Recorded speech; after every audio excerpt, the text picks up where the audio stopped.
Welcome to the party. I am Data Lustra, the AI version of the goddess Rutabaga. of... What?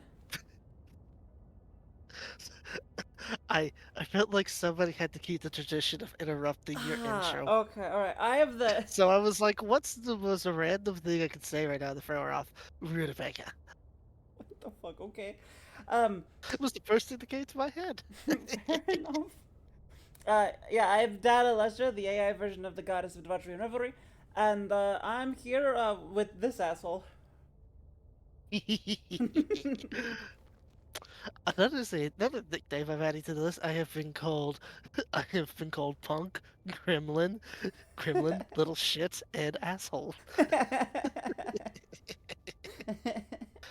I am a menace. Clearly. I'm just like my idol, Spider-Man.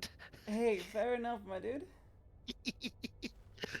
Anyways, hello, hello there. I'm Milwaukee Shad the XR, space cowboy incubus with a flair of time travel in there. Yep. I choked. I'm sorry. No, you're fine. I'm doing that too. I need to hydrate real quick. Ba, ba, ba. Um, anything else you want to add? uh. Oh well, I mean, I guess I can't go into too much of it because it's IRL. But a good news thing here is, my financial situation might start stabilizing pretty soon because I heard back from an agency that I've been trying to get in contact with. Oh, fuck I yeah. am scheduled to make a business call tomorrow. Ooh. Can you say what kind of Hope agency it is, or is uh, that too much? it's one that helps me with finding a good paying job. So I don't have Oh. to go through the process of being rejected in job applications 8,000 times before I get the minimum wage job that feels like fucking hell. Yeah. Because your boy's autistic, so he struggles with those job interviews. Hey, This yo. agency is supposed to help me with that part, so I can actually get a decent paying job. Gee. Your girl's also autistic. But I also have the natural charisma to be like, I can ace this interview. I have natural charisma too. It's just at the same time, Yeah. I feel like charisma doesn't work that well when the person interviewing you, you're like 9 times out of 10 fairly certain it's an AI. Probably. I don't know. I've only Oh, I've that only ever reminds. failed That two. reminds. Hmm?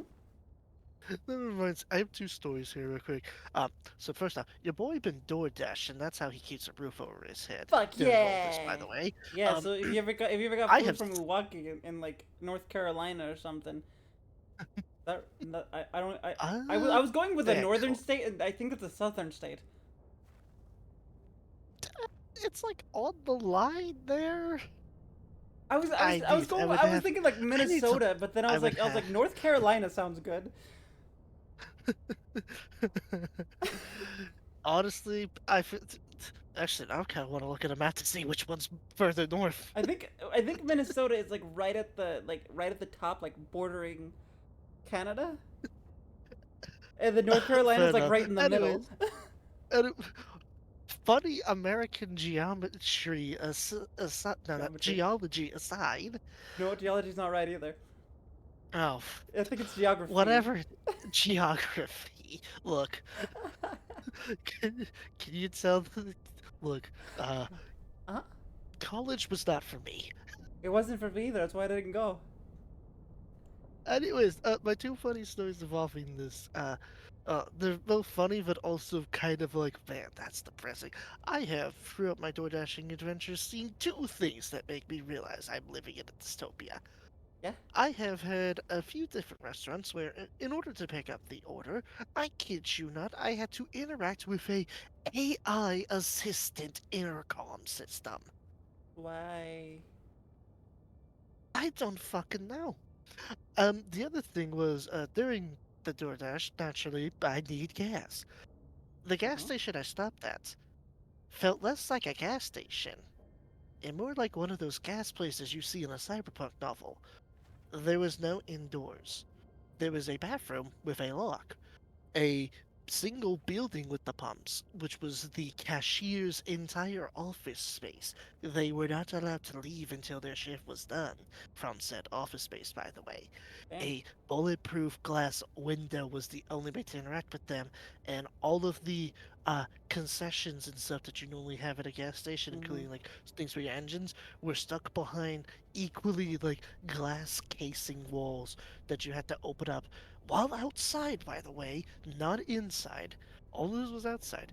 And then you walk up to the cashier place and put it all in front of them, like one of those, like in one of those movies where you're putting all of your possible contraband shit into a like sorter at a prison.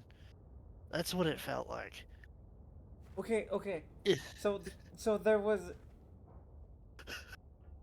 bulletproof glass over uh-huh. over the equipment that's outside that you buy. Yes. What's just stopping As people from well, stealing that? If you could just open up the glass. well, there's a big loud speaker system that's probably there to yell at you, and cameras everywhere, which will Okay, scan your license plate. okay. There's ways of around that. I know of them. Oh yeah, no. It's an absolute embarrassment on the security side of things. But I think the thing that makes it dystopian is I can't go inside a nice air-conditioned gas station and like socialize or like go into those walk-in beer caves that some gas stations have. They don't do that anymore, and Uh, it made me realize we're going into a corporate dystopia. we going? We're already there, buddy. It's Look at one thing Helda. to read about. Look. Look. It's one thing to read about it on the news. Mhm. It's another thing to personally witness it firsthand. Mhm. Have you been outside? I feel like, given that I said I have been door dashing, I think that should be plenty answer enough. Yeah. But you going out there. You're obviously you should have seen the sign's already there. Yeah. Like What with the they're fact all that there. half of the restaurants drive-through personnel that you interact with are just Mhm. AIs now, and Yeah. then you got gas stations that don't feel like gas stations anymore. Yeah. And half of the places that I stopped to go pick up food have like a no loitering or no soliciting sign. Like you're not Yeah. even allowed to just hang out at the strip mall anymore. I mean, have you seen what they do to like places where homeless people can sleep? Like a good place for a homeless person to sleep? Oh yeah, Yeah. the Yeah. spiky Yeah. architecture. So bad. So dumb. Let's let's leave one dystopian future for another, shall we? Just, I was about to say, Wow. speaking of dystopias, Speaking of dystopias, let's fall from hell, guys. Let's become hell fallers. I thought we were diving. Diving, falling, same Right. thing. So are we gonna be fighting in the city then? I was just So going yeah. to the one that had the thing on it. Oh, Hmm? nice. Uh, so I was looking at the modifiers for this operation, and we will have NPCs on our side. Oh, nice. Do you want to eradicate automatron, sabotage Let's do airbase, the or destroy let's do the command? erratic. Let's do the eradicate last because that's the one where we're on the center island and we're just endlessly swarmed by robots. That's probably Okay. not a good first mission. Probably not. So do you want to sabotage airbase or destroy command bunker? Let's do airbase. That should be a good warm up mission. Okay. All right, let's do this shit. Here we go. We have our orders, Captain. I love the fact that the cutscene changes depending on how many players are in the party. Mm-hmm. The FTL cutscenes. Yeah, it reminds me of Destiny. None of them are working. There we go. Say, are you taking the left one or the right one? I'm taking whatever one shows up. All right, let's do this. Come along, Good. Titan. Jeremy. Oh, No, Jeffrey. hey, Hey, Lustra, Huh? I just unlocked a new thing and I'm immediately going to use it. Okay, do it. Just so you know. Do it. Oh, it's gonna be so much. Yeah, it's gonna be so much fun. Hmm. Just please don't use mines. Do, I'm not do. gonna use mines. I learned my lesson. I'm not throwing out mines anymore. Yeah, we don't see those. Oh, yeah, no, neither of y'all saw them. That's. No, we just kept blowing up. I feel like during that mission you killed us more than the enemies did. And we died a lot during that mission. Yeah. Oh, shit. I just saw one of our ships get blown up from orbit. Oh. Wait, That's supposed to one of our represent. ships, like mine or yours, or the Royal us as No, in no, the no, no. army? Royal us. Oh, okay. We must avenge our brother or sister in arms. We. Or The gender non-binary neutral. pound, The, pro, the gender neutral term you're looking for is diver. our We must sibling. avenge our diver. We must avenge our diver in arms. Let's avenge our father in arms. After all, it's like Maxter says. Surface guarantees gender affirmation. Yeah. Come along, Titan. But doggo. Funny. After all, funny YouTube man said that, so it must be true. Who's funny with YouTube, man? Maxwell. He's the dude who makes the videos that go really fucking fast. I don't think I've watched him. Anyways, look, so I got a new backpack. Watch what this does. Huh? I'm watching. What? I can teleport. You can. Whose technology did we steal? The squids. Oh. I finally unlocked the teleportation backpack. That's cool. I'm going to be using this very often, just so you know. Fair enough. Like, oh wait, actually, there's a secondary objective that's right here next to us. We should take care of that first. Sounds 'Cause, good. like, I'm with you. I just kind of go. I don't really pay attention to what's going on around. sometimes I wonder if I should have given a walkie teleportation as opposed to super speed. I mean, I have 'Cause it's I have like teleportation. Let's put our teleportation.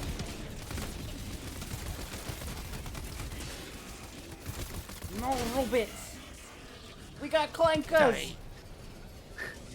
I keep calling them tin cans. I've never called them clankers. I call them clankers. Oh, Yeah, I get why people call them clankers. Is that about to drop a tank on me? No. Okay. wait. That could have been fun because we were both standing there. But yeah, 'cause I just noticed a big glowing red light above me. I'm like, is it about to drop something on me? Oh, killed it. Hey, could you do me a favor and throw a grenade into that thing over there? I could attempt to. I got the impact Aim one. for the vents! I got the impact one, so, Ow. Well, if you can, don't worry. nope. Don't worry. I got it. Step back. Okay, heading back. I got it. Kabam! Oh, we're in range of enemy artillery, Walker.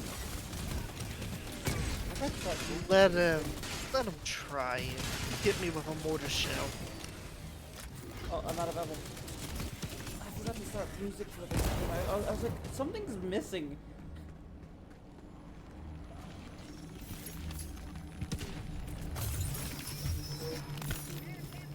Let him try and hit me with mortar shell. They're about as inaccurate. They're about as inaccurate as Stormtroopers? stormtroopers. You know there's a canon reason for why stormtroopers cannot aim? Yes. Yes. No. They can't aim. It's that one scene. That one scene in the first movie, and that's the only scene people seem to fucking remember. Oh no. I'm going on a rant. I'm going on a rant. Okay. Before you go on that rant, there's a moment where in the fourth movie, where Obi-Wan or Ben, because he stands his name, Ben was like Interchangeable, see those, really. it really is. You see those shots. They're too precise or something like that. It couldn't be. It couldn't be somebody else. This must have been Stormtroopers. Stormtroopers. He said it couldn't be Tusken Raiders. Those shots are too Yeah, precise. it was something like that. But then I'm talking about in I think fuck I just did gamer reload. I'm talking about in the Rebel ship cartoon. There's a part where Rex, the clone, Oh yeah, gets into when they a went under. yeah, they he went goes undercover. undercover. He goes undercover as a stormtrooper, and he takes off his helmet, going, I can't fucking see. He doesn't say fucking because it's the kid show, but he's like, I can't see in this blasted thing. I do love that they came up with. Side note about that show. I do love that they came up with their child-friendly approved swear word in that show. Oh yeah, yeah. So yeah. instead of saying fuck, they say Carabass. Oh. Yeah. I don't know why they say Carabass, but I've always figured it's so they can get away with saying fuck. I don't know, maybe. I don't know. I don't know. I just, you can't break its armor from there. that's not me. That's not me. Oh. That's tight. Okay, cool. You killed it. Yeah, but yeah. You have a railgun. So there is a. Oh, I cannot hit my friend. So I'll just defend you, I guess. Alright, cover me while I take out the orders. Grenade? Anyways, as you were saying. No, that was the end of my rant or my statement. You can go ahead and do your rant now. So the whole thing about Stormtroopers can't aim for shit is in episode 4, one fucking scene in the entire movie, in the entire franchise. Also, your turret is hitting the other corner. Look Look at those bullets going across though. I know. I think it's shooting at us, but it also looks like it's no, it's actually not. That's actually it's bouncing off. That's really funny. Ricochet. But yeah, okay, yeah. One scene. I feel like with how often it was hitting that mortar, it should have just destroyed it through concussion force alone. Right. Oh, that's... Anyways, the scenes I'm talking about is when they're getting away with the Millennium Falcon after Ben dies, and the Stormtroopers don't hit any of their shots on their characters. Everybody equates that to being the reason that Stormtroopers cannot aim. This is objectively false. They were ordered to purposely miss because Vader took a gambit and put a tracker on Han's ship to see if they would lead them directly to the Rebel base. Also, in every other instance, they had no such orders and hit their fucking marks. Case in point, with the Jawas and their sand dune in episode 4, or in episode 5, where every single rebel they saw on Hoth was fucking shot in the head. Also, can we also say that this is all the main characters on the fucking base? They're not just gonna get shot, because if they got shot, the whole story's over. Indeed. They had the Stormtrooper inaccuracy name has always bothered me. I like them because they're funny. I know they're not not real, except for that one time when Rex was like, I can't fucking see. I think that's more equated to the fact that Rex is so used to the Mark 1 clone armor helmets, and the Stormtrooper helmets were very much not. Well, Mark 2, Mark 1. Point is, those are very different helmet designs. Yeah, but I do find that funny though. Titan, why are you hiding? Is Titan out of ammo? Oh yeah, ammo he is out of ammo. It's red. Ow, fuck, what? I know it was being shot. They have a machine gun encampment over there. I just noticed that. Oh. Sorry about that. I didn't even notice. Let me see if I can hit him.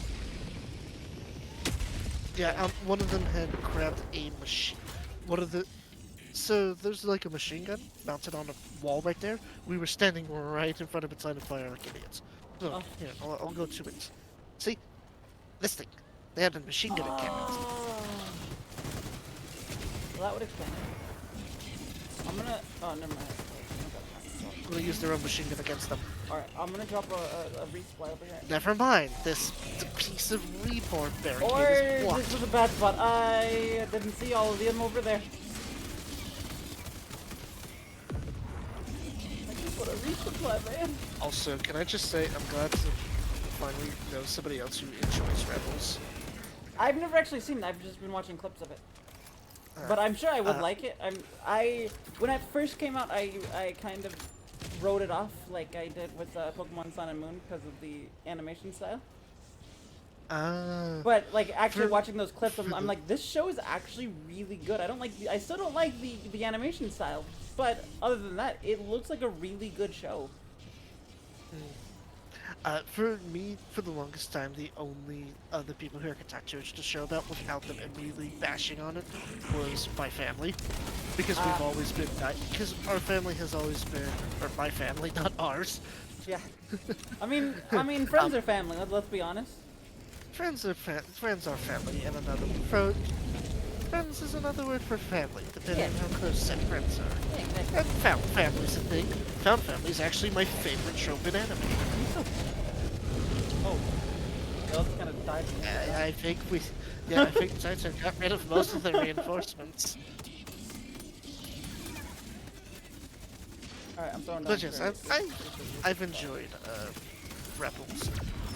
I liked it for a few different reasons. One of the reasons I actually liked it was because we had a Star Wars show that didn't just cover like war on like the Earth-like planets. They had missions where they went to gas giants or went through a nebula, and I thought that was really fucking cool. Because it feels like in all of these space fantasy genres, we spend a lot of time on planets that look similar to Earth. We very rarely see them like Oh, explore what the fuck? I was cosmos nowhere near proper. you. I missed that. I missed it. You missed what? Oh. Oh, I'm gonna get it. I'm gonna get it one of these days. Got it. Yeah, I don't think my impact grenades are even working. Impact grenades can kind of work on bot spawners. You just have to angle it right. I like him because oh, there's a grenade behind you. I like him because I don't have to like time my grenades. I can just toss, you know.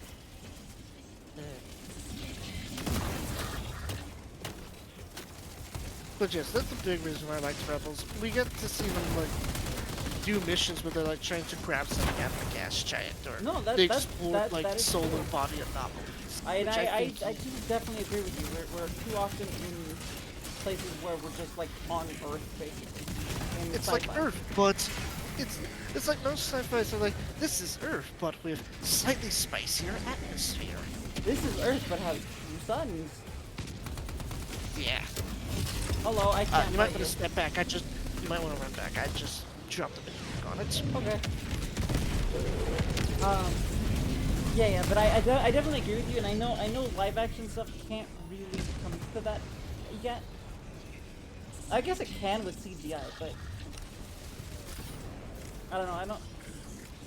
CGI is good and all, but like you need like practical. I think it's saying something that the most experience that the most often I've seen a genre like cover spatial anomalies isn't any of the space fantasy or sci-fi genres, but fucking Green Lantern comics. Yeah, you're not wrong.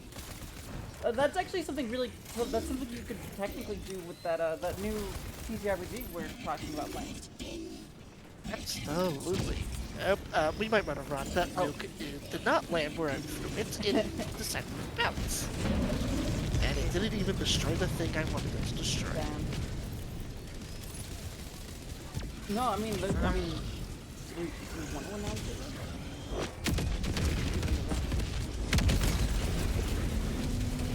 Because I mean, I heard that they're oh, gonna. I should actually say since we're on stream about it with it and talking about it. So Fang won't be joining us for some time. He's got some. He doesn't have access to his computer, so for a while. So he's not going to be streaming with us for a while. Unfortunate. It is unfortunate, and that means VTM is on a hiatus until then.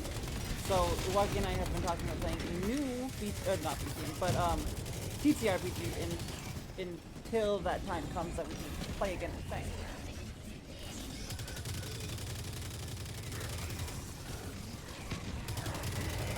Hey, can you drop the hell bomb on this thing while I take care of their security? What, this now? thing right here? This...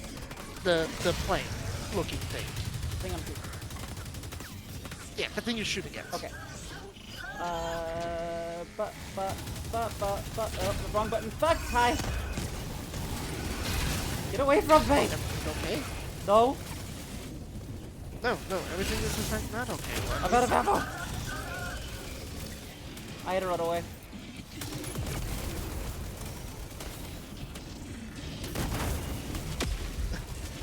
Apologies, I ran out of bullets in my main gun, so I'm having to like use a slope fire revolver to cover your retreat. Yep, I'm out of ammo too. Titan's down, so I'm just throwing out all my kids. Not all of my kids, obviously. I still have some in reserves, but like I'm very much prepared There's a now. lull. I'm gonna reload my gun. I need full ammo, so I'm gonna drop a resupply while we have a lull. All right. My nukes are back, so I'm gonna start throwing nukes at them. Okay.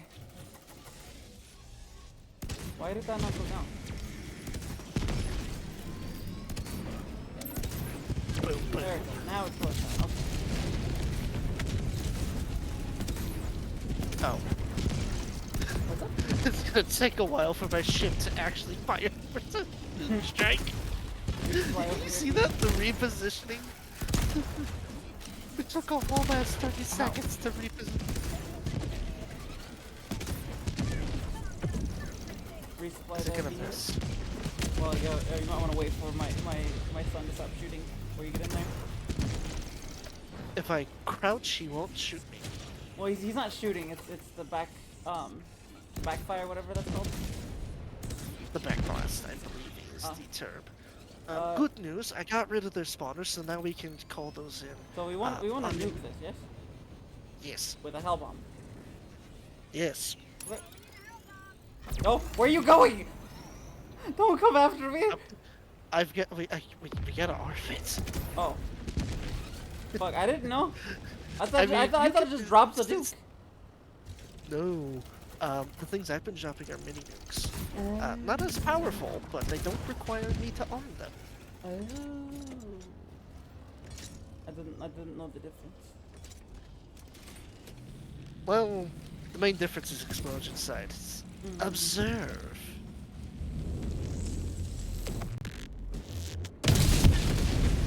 But there's no mushroom cloud. I think our graphics are too. There's supposed to be a mushroom cloud, but the problem is the big flashy orb it covers it. But there is supposed to be a mushroom cloud. Hey, Uwaki, our suits, our Helldivers uniforms or whatever armor, are they do they count as radiation suits?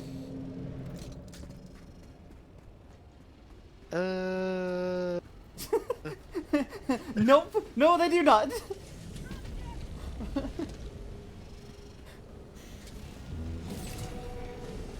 They have the Half-Life symbol on them, like Morgan Freeman's. Or I Gordon don't- Freeman. Not Morgan. Gordon. With Morgan Wait, no. with Morgan Freeman from Half-Life. Wow. I didn't know he was in Half-Life. or I feel actually terrible. Uh-huh. I always feel terrible when I get them mixed up. Well, I don't think you're supposed to feel. I mean, Brian calls it half a life. Well, it's just, one of them is like, a real life actor. The other one's a fictional character. Look, I'm sure he's cool with being called. With being related to Gordon. Could be all of my fucking here to ask. I'm from there. I'm from there. Oh, I can't fall down and I can't get up.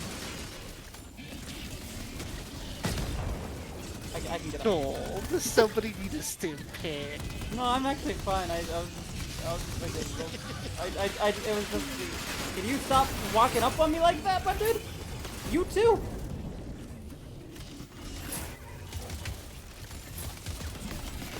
I'm wondering if bringing a sword would have been a good call given how often they keep getting close to us.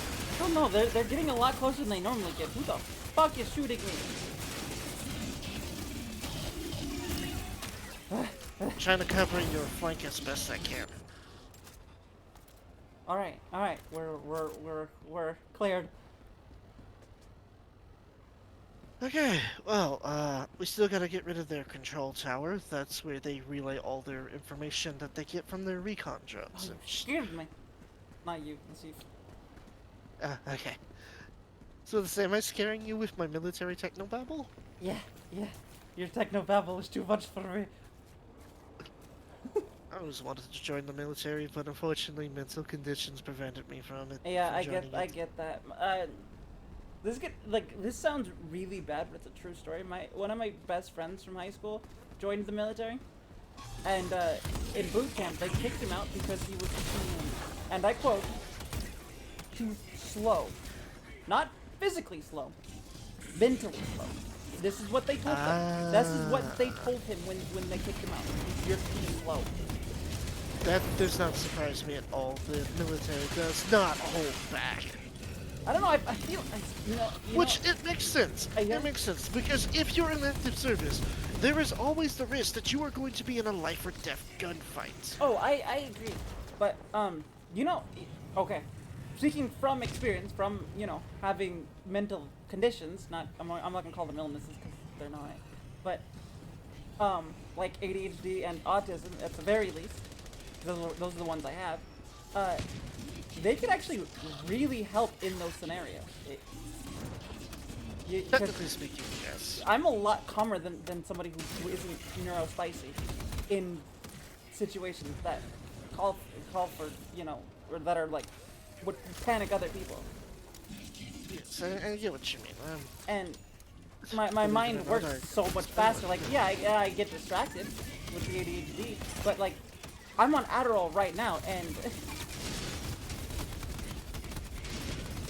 so there are ways. Well, the big reason is the one I wanted to join specifically was the Air Force, and you're never allowed to fly any sort of aerial device if you have ADHD for very obvious reasons. Yeah, I understand that one. Like I don't drive for a very similar reason because I get distracted.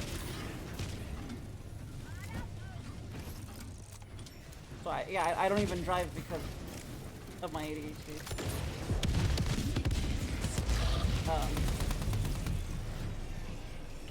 Thought that sea triple was a pond for a second. So you did it too, It's huh? like, the difference is I got trigger discipline. Well, I didn't shoot. I haven't shot anybody. Congratulations, you have gained trigger discipline. A little bit. But I would say the main reason I had wanted to join was because I was very lonely growing up, and and with the military, a big thing about it is the camaraderie, which was like the main appealing factor to me. I just wanted to have a place where I felt like I belonged. That makes sense. That makes sense. I get that. I definitely have. I understand it. I never really had it because I've always had Brian pretty much for my entire life. So it's never been a big. I almost had somebody like that. I'm not a good one.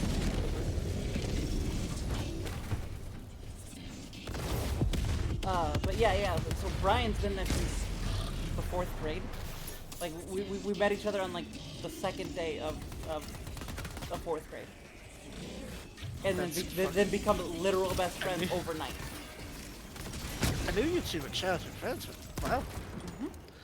I had somebody very similar to that almost. I met them in the 5th grade.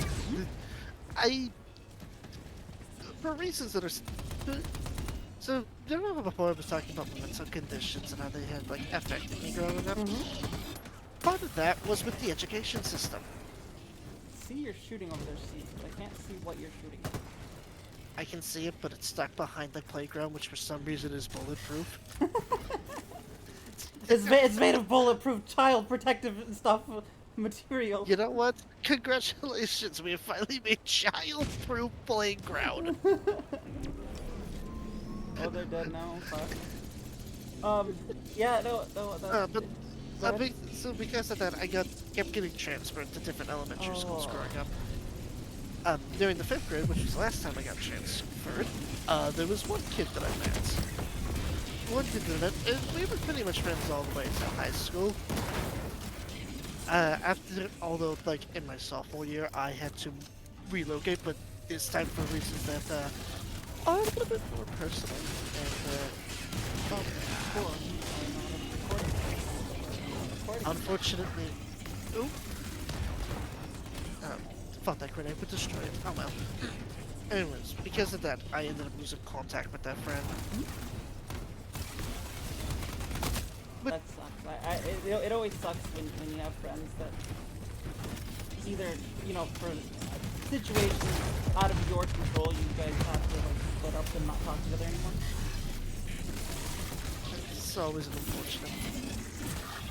Alright, from a nuke.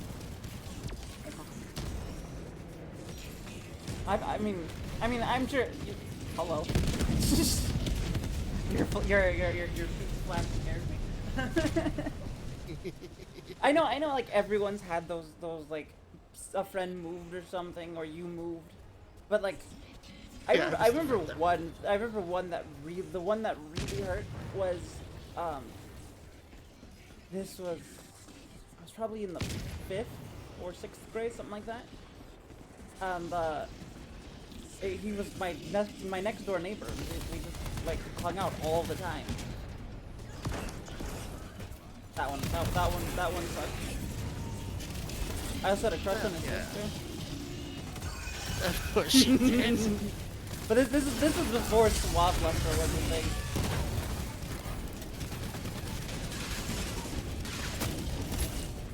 Oops, sorry. No, you're fine. It's my fault for deciding I'm gonna go fist the guy with 2 sword arms. Oh, hello. Oh, you're out of it. Do you have a pistol? Yeah, I do, but that's why I'm putting down sentries.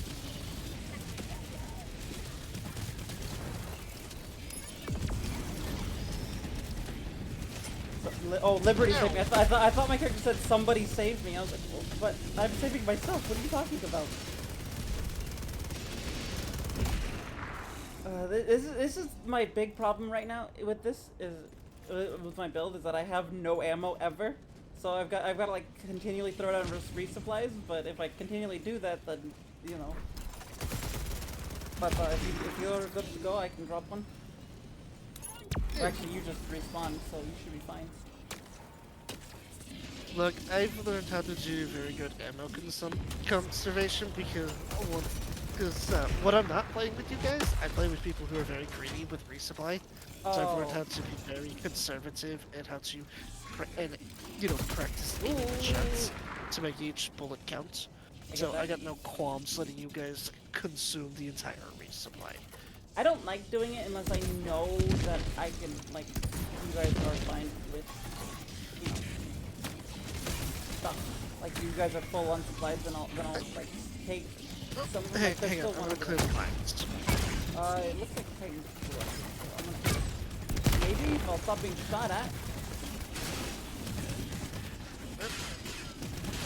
I don't know why Titan keeps breaking, like, he just won't come out anymore. We need to figure out which button on controller lets you interact with your I've pushed them backpack. all.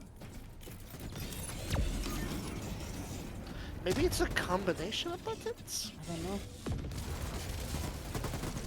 But it only seems to be once in a while. Hey guys!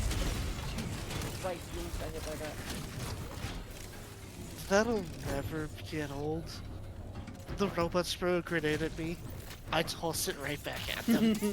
Oh yeah, I forgot you can do that. I actually...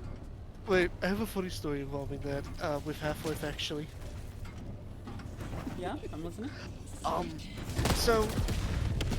in Half-Life 2, in one of the levels, you had to deal with combined snipers, who were, like, entrenched in apartments. I remember in one case, there was a sniper who was fully boarded up in an apartment. So in order to get rid of him, I just threw a grenade through the window he had opened to snipe me. And as I'm waiting for it to go off, I just hear him go, "Shit!" Boom! I, like, should have heard him say shit. I didn't know they said that, so in response to the grenade. Fuck, I jumped for it. That's fine. I love when developers code little things like that in their Yeah, games. it's so good.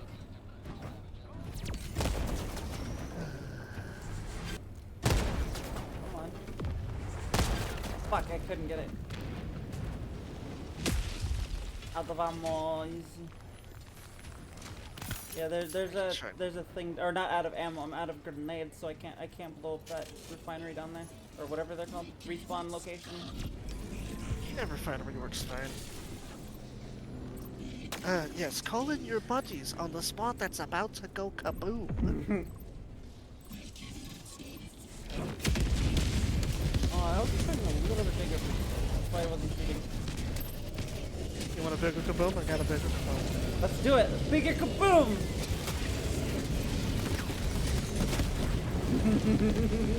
Wait, how the fuck are you still alive? Ironically, one of them did die. Well, no. I was talking about the airship or the dropship. The airship. Wow. Good job, I Lustra. don't know how it's still. I mean, tomato. Both of the gunship and the dropship look almost completely identical, so I understand. Oh no, I mean like airships are just kind of airships, not planes. I mean, this technically speaking, the dropships there are technically a airship of type. Fair. Oh, you might want to run. It's about to go boom in about 7 seconds.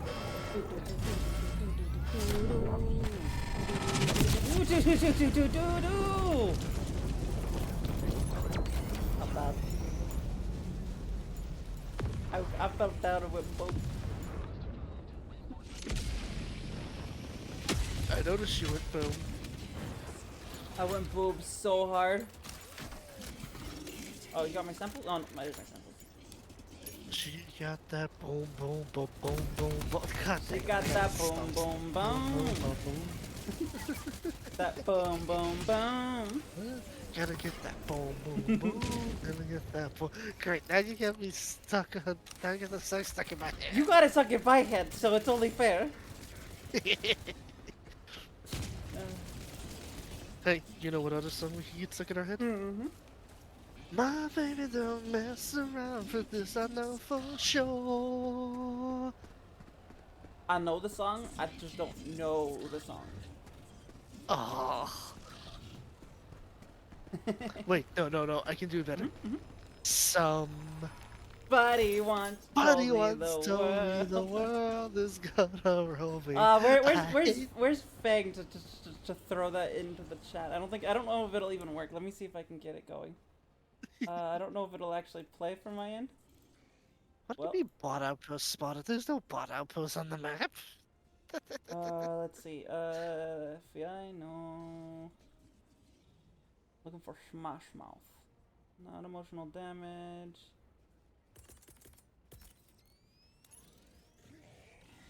Yeah, okay, this is one I will actually hear.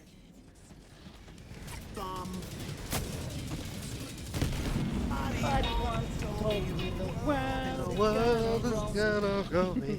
I ain't the sharpest. Where's now I miss Fang. Fang, get your ass in chat so I can tell you how much I miss you.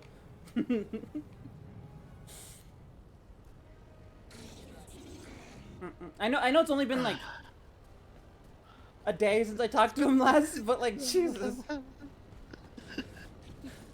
I think that just shows how close of a bond the two of you have. Well, I mean, we're siblings, so.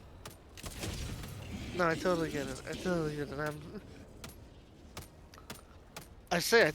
it, but there have been times where my brother and I will just go days without talking to one another. I mean, Fang and I will do that too, but like, this is something that we were doing together and now we're not doing it, you know? Yeah. Actually, one of the big reasons I don't play Rivals as much as other folks do. You and your brother used to play it? I mean, we still do on occasions, but it's like it just doesn't feel the same if I'm not playing with him, you know? I get it. Like this is a very different vibe from what we normally do. True. I miss Fang and his giant robots, and your turret's always taking out his giant robots. Right? What is that doing? It's lighting a beacon to Gondor. Gondor calls for aid! So does that guy. That guy was also calling for aid when I shot him.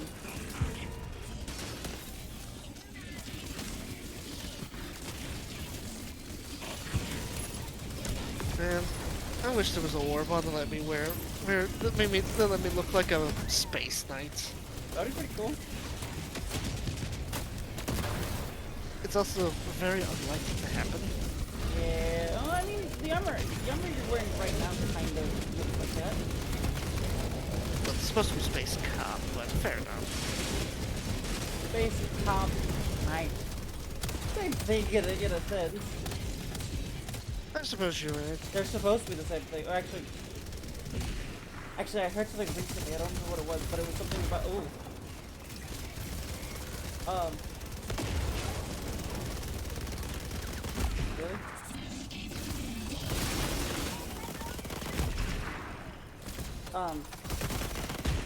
This was a really bad placement for this. Are you seeing this? When they walk up, Yeah. watch them when it walks up. Or watch it when they walk up. Yeah, I usually place them on corners. I was trying to put it further, but it just didn't go as far as I wanted it to. Or wait, I think is this the one or is that one? The robot was stabbing your son, so I shot the robot in the head. How dare! I've already taken care of the offender. But they're a hive mind, aren't they? No, I think that's the barks. Oh.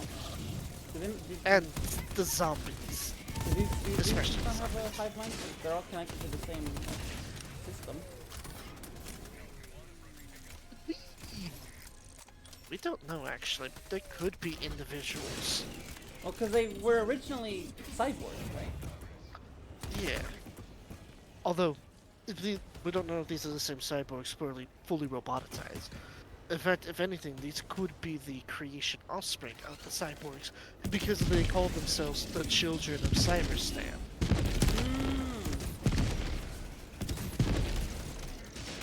Makes sense. That's another reason why I don't think it's a hive mind and they're personalized. What if they were a hive mind?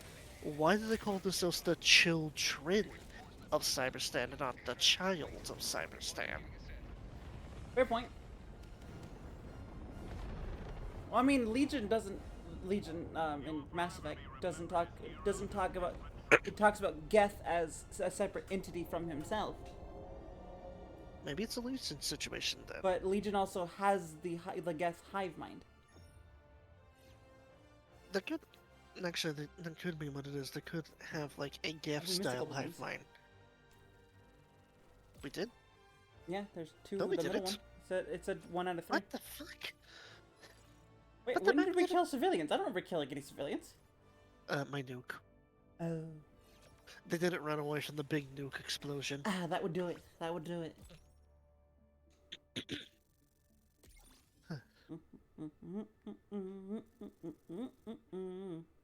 Alright, I gotta start. I should start my music. Yeah. It's only on my end chat, so you guys won't hear it, but yeah.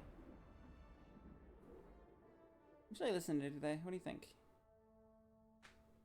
The Super Earth National Anthem. I'm kidding.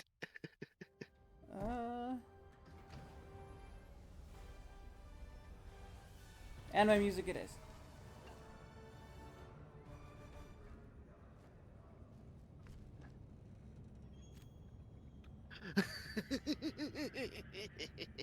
What? Sorry, I was while you were looking for music, I was looking at Reddit, and the first meme I saw was, "You remind me of Sigismund, High Marshal. Thank you, my lord." That wasn't a compliment. That's great. I know you don't know much about Warhammer, but at the very least, you can still get why that's funny. Oh, wrong thing. That thing. That's what I need. Cool, let's go. I don't think I think I still don't have the stuff I need to upgrade, right? Do I have the stuff I need to upgrade my I have one fucking upgrade left. I am about 30 rare samples away from being able to get my final fucking upgrade, and then I will have a fully upgraded ship. God damn it, just let my OCD be OCD. Aw, I miss the engineer. Why?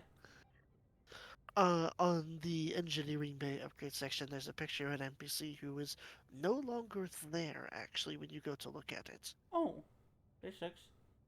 So I need Well, I mean, a big 5 thing more. about it is The purple.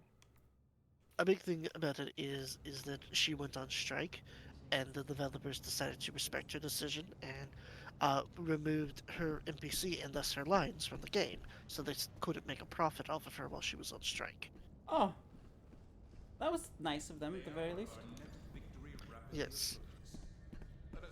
Okay, so you said do that one last, so destroy command bunkers. Yeah. Let's go destroy some command bunkers. Go Those are do gonna be a the... bit harder to break. Huh? I said those are gonna be a bit harder to break. Why? Because they shoot back. Everything shoots back. What are you talking about? Spotters. Hmm? Not the spotters.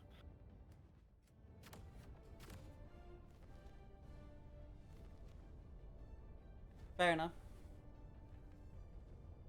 What's a prank? What's a prank? Sorry, your boy is a little indecisive at the moment. Nah, you do you, man. Dude. Take your time. Whatever you want is what you want to do. Just don't bring mines, please. Look, I'll even accept you going scorched earth on this. All right? Okay. Because the fire is at Perfect, least now- cool. You know, it's not just a sudden like, oh, I'm dead. It's a, oh shit, I'm on fire. For the record, I wasn't actually gonna bring the mine. I just wanted to see your reaction. I didn't even notice you did it. So I don't know what the symbols are except for my turrets. Cause I only have one build and I stick to it. Hey, if it works, it works. Yeah, I like being a summoner. You know, I've always liked the summoner like concept. You know, having basically someone else fight for you over. Well, I mean, you're still fighting with them. Obviously, you're giving commands and whatnot. But I've always thought it was cool. Summoners are just cool, okay? No, I totally understand. But I mean, like, just fighting is cool too. You know, like.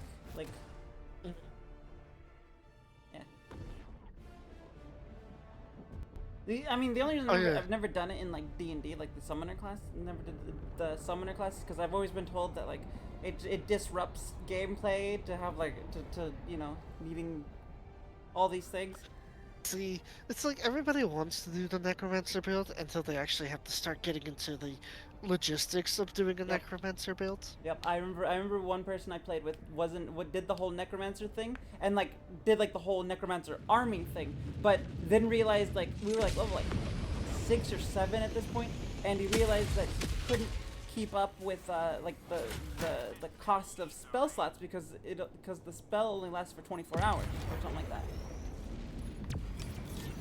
Yeah, honestly, if you're gonna do a necromancer build, don't focus on like summoning a bunch of weak little zombies. Yep. You should focus on having one really powerful undead each level, and just finding different ways to buff that one undead.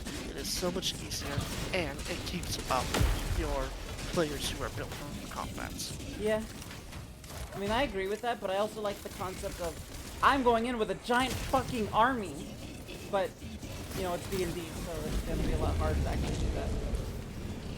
I've always liked the necromancer build where instead of having an army of zombies, I'm like, hi, I'm a maniacal evil mad wizard, and this is my second in command, my personal death knight. This is Dave. Say hi, Dave. Yeah, Hi, I Dave. like that too. I think it's just. Oh, hi Blink, welcome to the party. Sorry, the redeems that don't say sound alerts I can't actually hear. I'm pretty sure you guys can hear them. I just can't. Where are you? There you are. Where were you, Blake? You were supposed to meet us for D&D tonight. Oh, was Blink supposed to meet you for D&D? So before I come on to do Helldivers, I'm a player in the D&D game. Blink's one of the other players. Ah.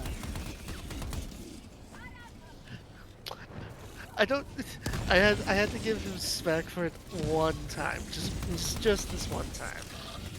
I'm not Did he say actually. anything, or was it just like a no call, no show?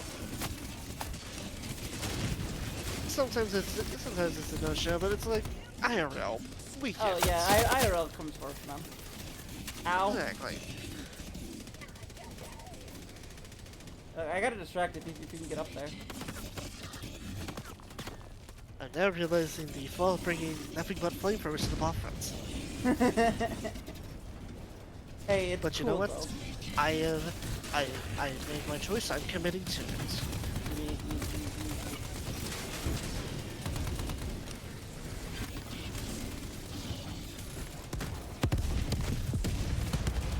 What the? Okay, What everything. destroyed it? Before I got here, everything blowed up. Ow, fuck! What I'm not bad. destroyed it? I don't know. A If you big didn't kaboom. destroy it, I didn't destroy it. What destroyed A it? big kaboom. That's all it was.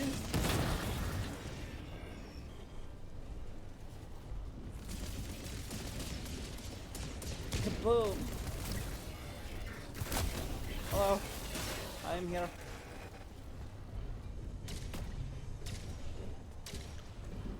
Oh, Hmm?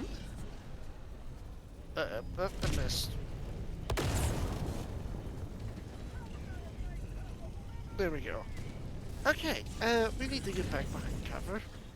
Because I have found where the van bunker is and it is currently trying to snipe us. Oh. Oh. You think you could? You best. You best. You best. I'm still ow, fuck. Ow, fuck. Ow, fuck. Is that? I don't think it's actually hitting me. I think that time it actually hit me.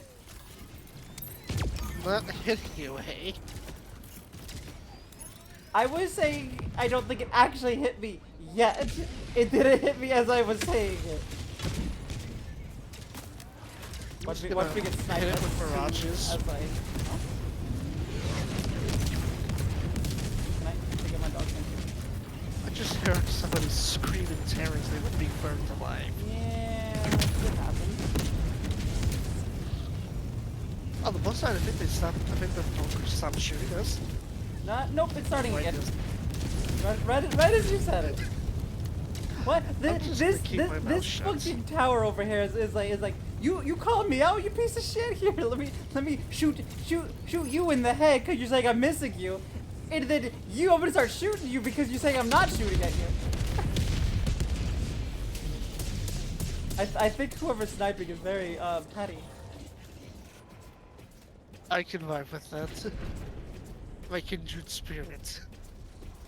Okay, so how are we gonna approach this thing uphill, given that I'm built for close quarters assault, and you're not exactly built to punch through heavy armor. Nope, I am definitely not. I have turrets to do it, but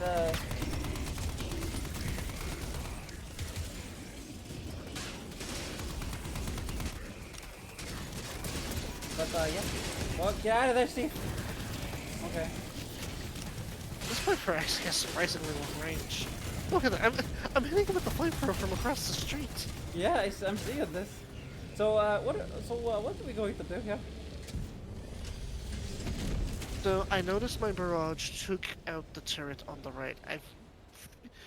We're going to try to crawl onto its what I have basically created as a blind spot for it, where it can't hit us. Okay, sounds good.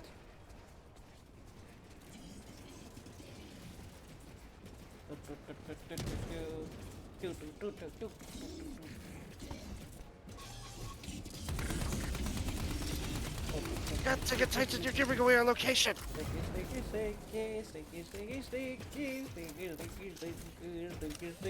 The butt is sticky. No, not sticky. Sticky. Hello?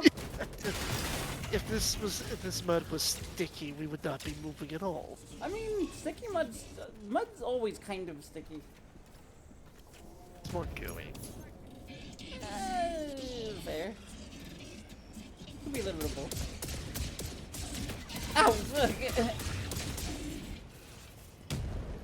Alright. You stay back. I'm trying to get to cover. Your arm's fine, lady. Me. Alright. I'm gonna try and juke it. Alright. Didn't even fire at you, what the fuck? And I get out of cover for 1 second. What the fuck? What the fuck was that? They really had a fucking grudge against me.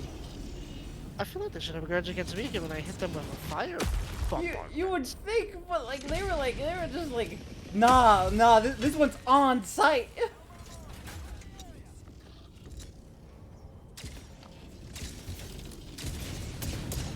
Look again, try to hit me. Don't worry. 3, 2, 1. Yeah, that's what you get, asshole. Walkie's dead. I no-clipped through the floor, by the way. That's funny. Have we gotten no thingies yet? Oh, you did. I didn't have samples. I grabbed them. Oh, that's why. Them, like, I grabbed yours. I keep grabbing all of them like Oh, So I don't need you that. know how in Fallout you have like this habit of wanting to grab everything that bolted down? Mm-hmm. I'm like that in this game too. I get it. No, I mean, I only really, like, I know I was saying it last time, but I was saying that as a bit, that was, like, so you don't grab my samples, you know, give me my samples back and all that, you know, I was saying it as a bit last time. I don't actually care if I get my samples. I'd rather you get them than me leave them behind. That's wrong. We share them. Yeah, exactly. So I don't actually care. It's all a bit. Oh, fuck it. No, I know. I know Elizabeth. How do I miss with a flamethrower? Good question. I mean, wow, that was. I just had a really interesting thought. More frustrating, I would say. Oh, hello. Imagine a game like this, but with like, not Mass Effect, Morrowind. That's what it's called. Morrowind, like hit roll every single time. Halt, citizen. You have violated the traffic laws by crossing the street with.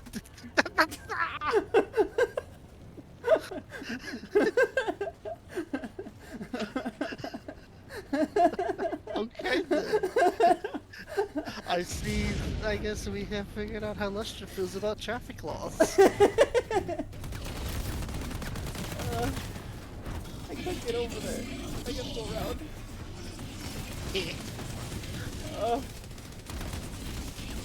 Imagine not having a jetpack. Imagine not having a son. Ow.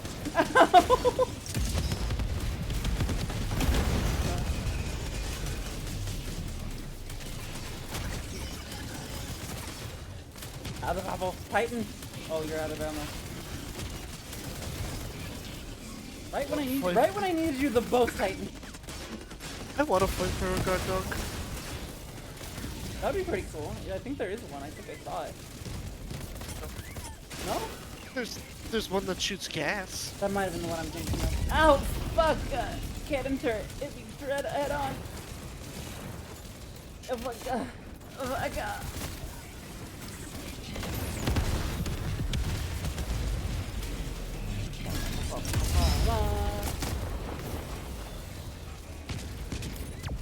Does it annoy you that I do this? You're not as bad as some folks. That's fair. I also don't care. And I also know you're doing it as a bit. Yeah. That's funny to watch it go. What was I at? Oh yeah, I can look at the map. No, the map. I want the map. Nope, that's not the map. What's the one for the map again? Holy shit, that worked. Wait, if it worked on the tank cannon, does it... That's the button for the map. What? Does it work on this? That's what work? I'm trying to see if I can flamethrower the buildings. Oh. I'll be the close. No. No, I cannot. Damn. Alright, like back to action.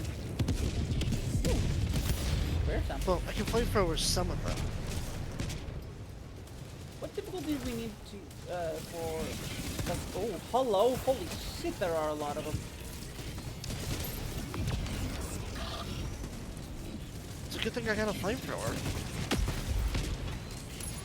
So I'm throwing down sentries to help.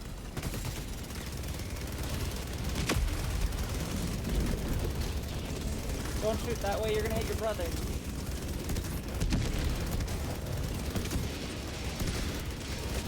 Okay, that's a bad place to prepare me. Hey, do you by chance have a spare stim pack? Yeah, well, it's not gonna help now. Oh, I might have put you right on him. No, you didn't. I bled out because your son shot me. Which son shot you? Was it kaboom or drrrr? The burr one. Ah, yeah, that was, yeah, Jeffrey is, Jeffrey's a good boy. He was trying to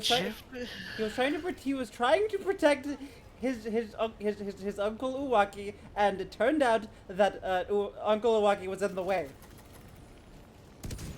He's a little, enthusiastic. He has a little bit too much enthusiasm. Yeah, exactly. Look, are you gonna scold the boy for having enthusiasm? No. I know I got scolded like that. Yeah, that's I hate it first, but you know. I just wanted to help out. Like, you're just making things worse, okay? There's better ways to tell me that.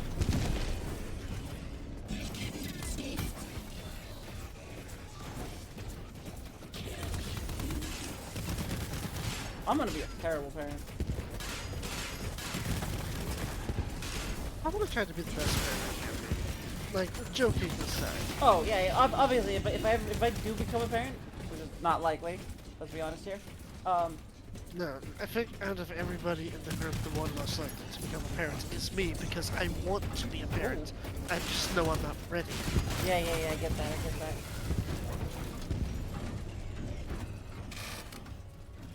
I mean, it's not even on my radar right now, you know. It's not something I want or diswant, you know. Diswant. That's the word. I know what you mean. I know what you mean. Get me the fuck out of here so you can drop on that. Yeah, good idea given what happened last time.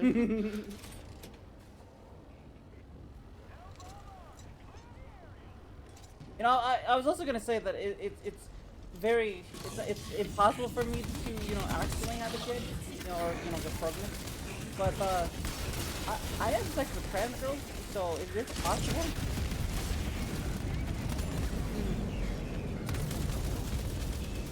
Yeah. As long as they are woman, Yeah. you're I don't know why I'm losing my voice. You're DTF. Yeah. Hi, hello, run away. They're using Iwaki's tactics. Okay, well now I can't handle that. Alright, copycat, let's see how well you handle the heats. Alright, copycat. Clearly couldn't. Oh, hello, you good? What the fuck? You teleported behind me. On my screen, onto my screen, you got hit by the explosion, fell down in front of me, and then teleported behind me. Yeah, see, that's why I know I'm fine. Okay, like that's why I was asking if you were okay, because it looked like you got like hit by the But yes, explosion. the robot could not handle the heat like I No. can. Feel the heat. That's my favorite fucking villain. You know what I'm talking about, yeah? Feel the heat. Hercules, Hades. Oh, right. Yes, Hades. Yeah. That line's from Kingdom Hearts. When you fight him, he goes, "Feel the heat." Oh, right. Yes, I forgot about that. Oh, speaking of Kingdom Hearts, I actually saw a really cool car today while I was outdoor dashing. Oh yeah? I saw somebody's like sports car, but they had like painted over all on it like what are those called? Decals. They had like decals of like all the different Kingdom Hearts characters, including like the original characters, the Final Fantasy ones, and the Disney ones. Oh, that's really cool. I'm dropping a resupply if you need anything. I could always I'm use dropping it more right behind fuel. you, so move forward. Jesus, the amount of times I had a resupply crush me to death. Oh, I was putting it in between us, but then it went further than I wanted it to, you know? I told you about those stairs, bro. Wait, no, you don't get that reference. Nope. You want that last one? No, I'm full. You Okay. can take it. It wasn't that I needed it. It was just my clip was half empty, so I was like I'm gonna reload. And Well, I mean, fix it. it's like, you know, I'm fully stocked up, so you can Yeah. top off. That's how I look at it. Oh, I should have healed. I'm a little above half health too. That's okay. I'm above half health. We need to move. We need to move those. The cannons can see us. Get behind cover. Speaking of that reference now, Homestuck. I know you didn't get into Homestuck, but I recently found out the same person who made Husband Hotel, Visipop, has apparently gotten a contract to do a Homestuck show. Oh, that's cool.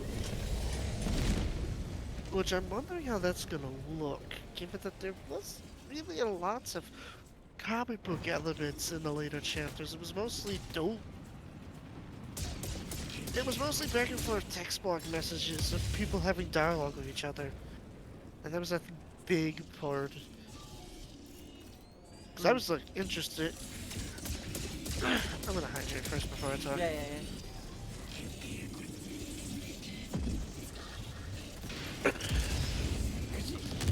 I'm just imagining us on the battlefield right now, you know, like actually in the battlefield, and just casually having these conversations. Ouch, fuck, having these conversations with each other.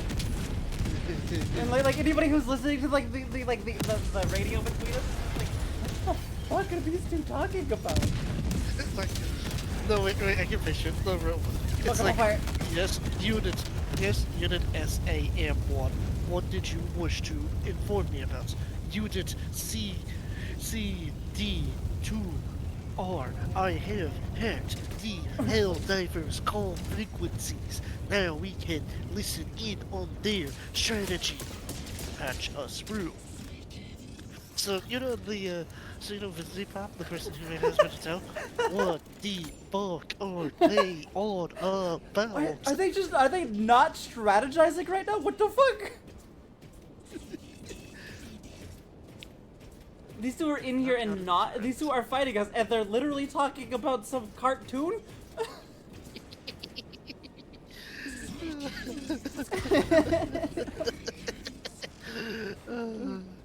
Okay, is it safe? Okay, looks like it's safe. Oh, no, not safe, not safe, not safe. Okay, well, it looks like they're on you. I might be wrong. Nope, they're on both sides. Okay. Ow, fuck you. Like the both of us just had a moment of clear, not clear, not clear, not clear. Fuck. Do you need to stand back? I will need one in a second. Fuck. I was trying to get over there. I thought maybe if I ran, but then it was like, nah, you're not getting away from me, bitch. Okay, I tried. I had that under control. No, clearly you didn't. I had to go over there to fix it.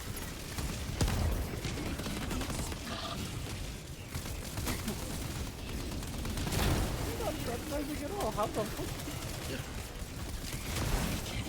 Like, they're not talking about the battlefield, they're just talking about some cartoons.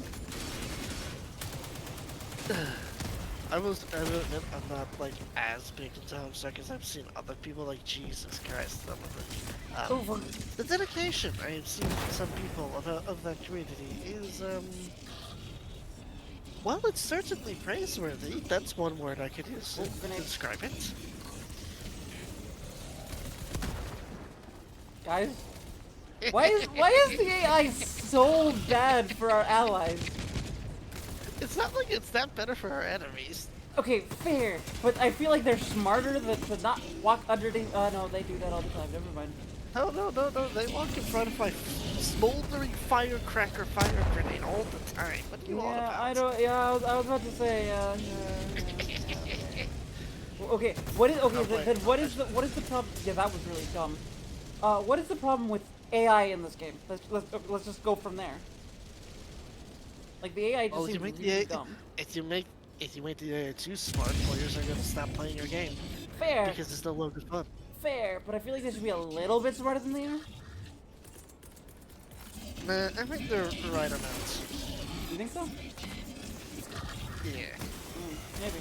Also, Look out. look, see, they realized we were in cover, so they threw a grenade to get us out of cover. Yeah, that's fair. Well, that's what we were waiting for. Okay. Yeah, I was waiting to throw another barrage in hopes of knocking off. I thought you were trying to figure out like a tactic to get in there, like you did last time. I mean, I'm also thinking of that too because I don't feel like waiting for my barrage to recharge is the best strategy. That's fair. And then didn't take out the other turret. Of course not. Why would it? Hey, can you? Hmm? Oh, right, you have turrets. Mm-hmm. How do you feel about the concept of a sacrificial lamb? Okay then. No, what do you mean? What do you mean? I was gonna say, do you think you could try and throw your autocannon turret in such a way that the bunker will target it while we try Autocannon or to sneak rocket? up on it? We got a tank behind us. Either I'm dead. either or. You know, when you can. Yeah. Speaking of stormtrooper stuff, you know, I'm not that I'm complaining. I like the fact that it can't seem to hit me for squat. Does that not work? What the fuck? What the fuck? What is going on? I mean, it did technically work. It is smoldering on fire. You got rid of half its HP. Fuck! Are you? Is the penetrator actually hitting that? Like actually doing damage? It doesn't have the thing on it, so yeah. Get the fuck out of here! Get Rocky back in here. Try to land on it if you can. That is the yes. I like how this is attack now. Throw Milwaukee at it. Oh, Rocky at it! Wait, hi! I get it. Yep, you got it. Oh shit! Well, you got it. Did the explosion kill you? No, the explosion damaged me, but what killed me was I hit my head on a car. That'll do it. That'll do it. You went just like Orin did. I feel like Oh, that's you a reference you to weren't not you weren't kidding. you didn't say that last night. No. No, we found out how Orin died.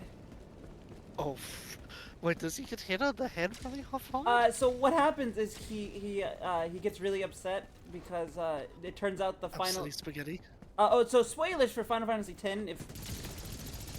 if you guys haven't played it. I think we finally found a way to advance on it. Oh shit, that's a tank.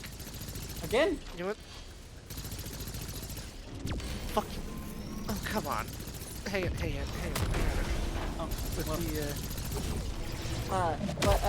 Yeah, so it turns out that the final Aeon, the final summon, you have to sacrifice one of your guardians.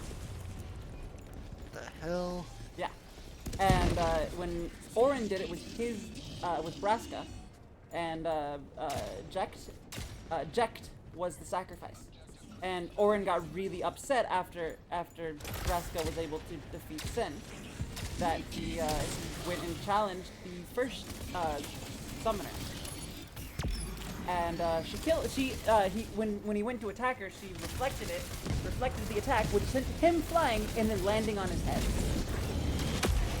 Ooh. Yeah, so nobody survived that encounter. Yeah. Yeah, it was. No, I was crying so much last night. Well, no idea. No, I understand. I, I mean, there have been two instances where a video game has made me cry. Yeah. The first time was in Battlefront 2. I felt awful having to do Order 66. Oh, yeah. Yeah, I've never actually cried to the Order 66. I know that seems kind of hard. Like I do now. I'm just talking when when I was like a kid or watching for the first time. But this was mostly after watching like the Clone Wars, like you know, getting to know all the characters. Like I I'm like, remember oh, playing fuck. through Hey, there's that. the Battlefront 2 campaign, like the classic Battlefront 2, not the EA one. Mhm. And I remember the mission on Coruscant, which involved killing the Jedi. I remember at the end of that mission, I kind of just cried a bit because I felt so bad. I get it. The other time Speaking of that, cried in a video game speaking of was Phantom Liberty. Spoilers for Phantom Liberty. before you say more, speaking of Final Fantasy X. Hello. Ooh, there's the walkie tactic robot. Yeah. Actually, the song that's playing right now is a song from Final Fantasy X. Funny, 'cause I put on anime music, not video game music. The algorithm might be confusing me too, given it is Final Fantasy. Possibly. What? Oh, what the fuck? Why did I go flying? What the fuck is going on? Did the Milwaukee bomb back hit? No, I was in the air, and then I went flying backwards. Hello. There are robots everywhere. Jesus fucking Christ.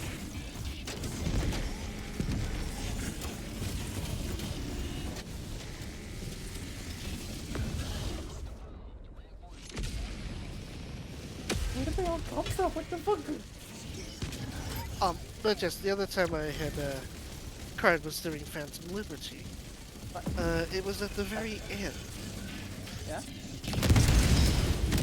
There was just something about the whole thing involving Songbird that just kind of made me, I don't know, kind of silently contemplate and get teary-eyed. I mean, so with Final Fantasy X, I kind of feel like I know exactly what's about to happen. Like, obviously I don't know, it's my first playthrough. Like, I am 100% expecting that we have to, like, at some point we're gonna have to, like, because we found out that, again, spoilers for Final Fantasy X, that, Sin is actually, or not Sin, but, Xanarkand is actually is a dream.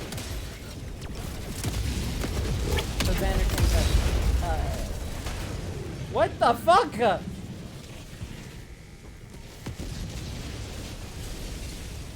was silent.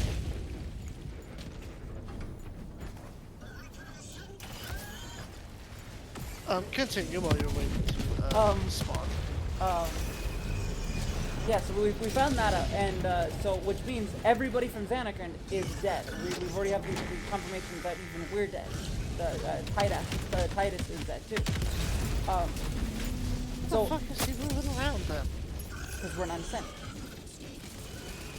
Oh, so like a Revenant Ghost situation. Yeah, Deal. which in their universe you can stay around it until you're sent. So it's like you can keep living after death, but if you stay, you can become monsters, something like that. Like, my first playthrough. I'm not 100%. Something tells me Titus is gonna make a heroic sacrifice there. Yes, 'Cause, I mean, that is 100% what I'm he's expecting. living on borrowed. He's living on borrowed time anyway. So. Yeah. Yeah. That my guess is that we're gonna wake up the people who are summoning the dream of Xanarkand. And in doing so, it will also kill Titus. That is my guess. I don't actually know. And this is gonna be their way of acting, because like my guess is that Sin and Xanarkand are connected, like fully connected. And if you can wake up the people causing Xanarkand, you can it'll also end sin for good. And they're gonna be like, well, if to end sin completely I have to die, then so be it. Because I mean, the whole game has been the whole game has more or less been about personal sacrifice. You know, the start of the game was, or well, not the start of the game, but we learned that to defeat sin, you have to the summoner has to die. And so Yuna has been pushing towards that the whole game until finally at this point where she's finally accepted. There's got to be a better way because she's not sacrificing one of her friends to for peace, for 10 years of peace.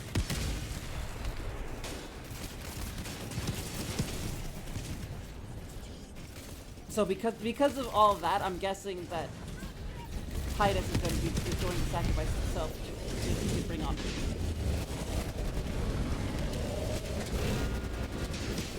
Oh, hello.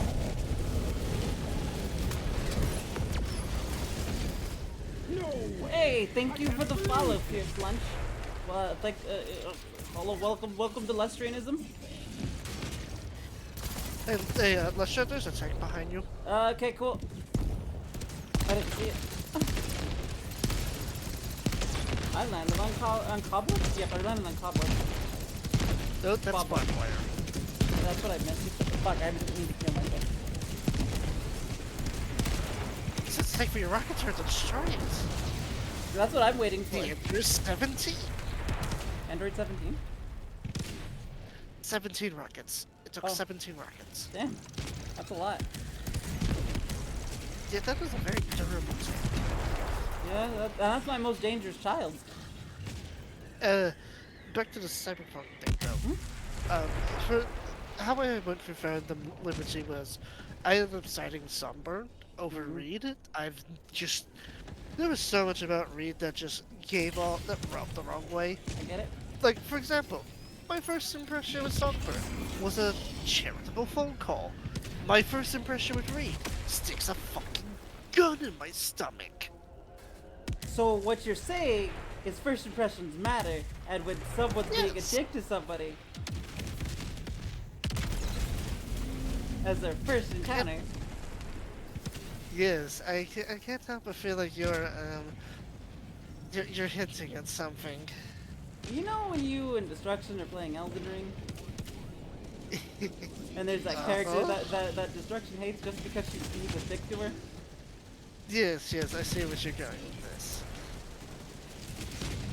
So, But counterpoint to that guy improves when you actually, like, socialize and communicate with him. Reed is just a dick to you the whole way through. Fair. But the way he's a dick to you is kind of like he threatens you.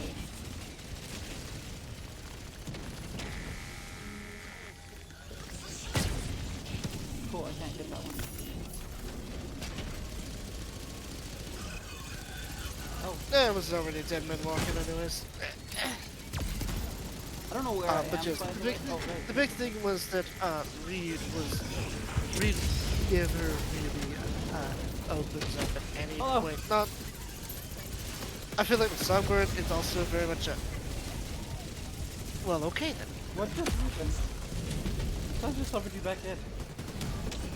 A big thing with Reed is that he doesn't actually open up in a noticeable way, and he still continues to threaten to kill me throughout the entire time. I just also the fact that he like in the same way as Takamura, Reed and Takamura have a few things in common. Takamura is the Sakura dude that you interact with, the Arasaka dude that you interact with. Milwaukee does it better. Heist. Milwaukee's fires are hotter. I take it you haven't actually played through 2077. I played it. Okay, so I played it when it first came out. Oh, I see. And it's not like I know it's improved, but it just kind of left a bad taste in my mouth, you know. And like Well, I as think we I said think before. about I think about it every time. I think about that every time I think about playing it. Well, as we said before, first impressions matter. Yeah, and like I've thought about like, oh, I can go back and play that. It'd be a lot of fun. But then I'm like, oh, but it's so glitchy. And then I'm like, but it fixed. But it's so glitchy. You know how it is. No, I understand that. Okay, I gotta survive for 20 more seconds. Uh, which is eventually Reed and Takamura. Two big things about their character trait is they are technically part of the corporate elite. I say technically because they're not actually rich CEOs. They are the bodyguards of them. Ah. Although in this case they are old tools of war tossed aside. Oh shit, there's also that. That's also an issue. But despite the fact that they are old tools of war tossed aside, because the corporations is all they've ever known, they're still undyingly loyal to the entity that can, does, and will toss their lives aside because it's profitable. I get it. And Reed basically was going to subject Songbird to a fate worse than death, all because he believed the corporation actually cared about her. It didn't. So, I sided with Songbird, which involved me getting into a massive fucking shootout through a mega corporation complex. And yeah, I also briefly broke the black wall, which unleashed AI demons into reality. You broke Which was the a wall very of China? Yeah, How dare. it was that or die. Fair enough. Also, it made me realize just how fucking terrifying the setting of Cyberpunk can really be. You think the corporations are terrifying? They have nothing on the AI. I believe it. I was AI is scary. because AI can be scary, I should say. I didn't break the black wall entirely. I just cut open a hole in its veil. And you wanna know what happened when I cut open a tiny gap in it?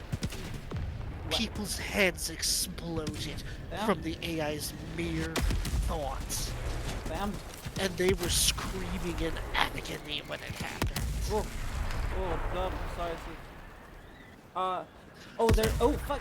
There was also there was also another thing where I wanted to play the whole game.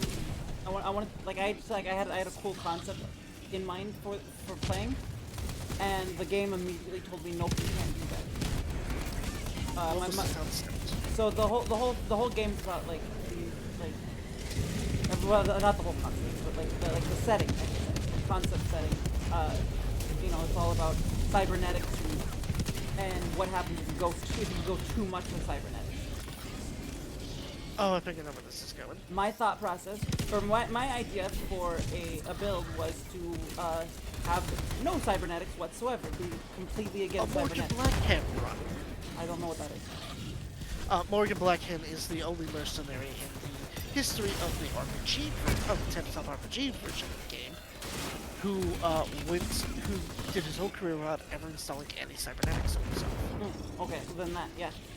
But yeah, my whole thing is I wanted to. He's mostly an entity in the lore. He's not an NPC in the game. Yeah. Well, my thing was I want to go into the game without any cybernetics. But then like during the tutorial, they're like, get some cybernetics. Yes, You yes. can't- In the tutorial, you have to get the you have to eyeball continue. and the grip. Yeah, I was like, but I don't want that. And the game was like, no, you can't continue until you get this. And I was like, well, now I don't want to play anymore. Yeah, I think if you wanted to do a Morgan Blackhand run, I feel like most folks would understand if it's like those are the only two cybernetics you ever got, and then nothing else. I also learned later on that you can, like, this was after I stopped playing, obviously, but I learned later on that you can actually remove cybernetics. What the? Yeah, apparently you can remove the cybernetics. I was watching someone who was doing the same build that I wanted to do, and they were like, well, now see they have the same dilemma. They're like, well, do I just pretend like I never got these, or what do I do? And then he was like, well, if I can continue going, and these would be the only cybernetics I get, And that's what he did. And then later on, he was like, "Oh, I can just remove these." Yeah. So if I do play again, that's probably what I will do. Is just play to the point that I can remove, or play with them until the point I can remove them. You should call it a Morgan Blackhand run. Yeah. People will know what you mean when you say that. Mm. Because Morgan Blackhand's whole thing is that he's famous for having been the best mercenary in Night City, despite the fact that he has not a single bit of chrome in him. Interesting. That trope Atom Smasher insane, by the way. Like, Atom Smasher is a sociopath who doesn't take anything personal, except when it comes to Morgan Blackhand. He is obsessed with one-upping Morgan Blackhand because Atom Smasher is full-on cyborg. Morgan Blackhand is full-on flesh and bones. And the fact that Morgan Blackhand is better than Smasher drives him insane. He wants to prove that metal beats flesh. I get it. I don't know if he's still alive by the time of Cyberpunk 2077 because he was in his prime during Johnny's time. Oh, that was 50 years ago? But 50 years is not... It's a long time, but it's not, like, impossible for a human to live that long. True, but the thing is, he's an unaugmented human. Oh, fair enough. Unaugmented, he would probably be, you know, in his, like, 70s at the earliest. He'd be in, like, his 70s to 80s, but also it's like Night City doesn't have the best air quality or food quality. Fair point. So probably he's, well, I mean, people who smoke today, or, like, not today, but, like, who were smoking in, like, the 50s are still alive, you know? Although, my point is, if he is still around at the point where the player is playing the game, he's definitely not the legendary mercenary. Oh, no, definitely not the anymore. legendary mercenary. No. We only got 2 samples. Yeah. Did we forget to it's pick up because our we can't- samples, or did we just not find any more? You had to run away from the horde of tanks. Oh, yeah. Yeah, I remember that now. Okay.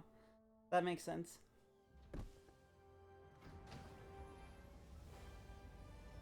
I might do What was Cyberpunk going again. on with my model there? What the fuck? I guess now that my schedule has tragically opened up, I might actually do another Cyberpunk run stream. You should. I don't know I'm why. probably I not don't know why I gonna do looked a at that. Morgan. I can't do anything. I'm probably not gonna do a Morgan Blackhand run though. I like look. Heads own up, a Cyberpunk heads up, setting. chat. Before I do this, has crashed the game before, so hopefully it won't. But we'll find out. Fingers crossed. All right, it didn't crash.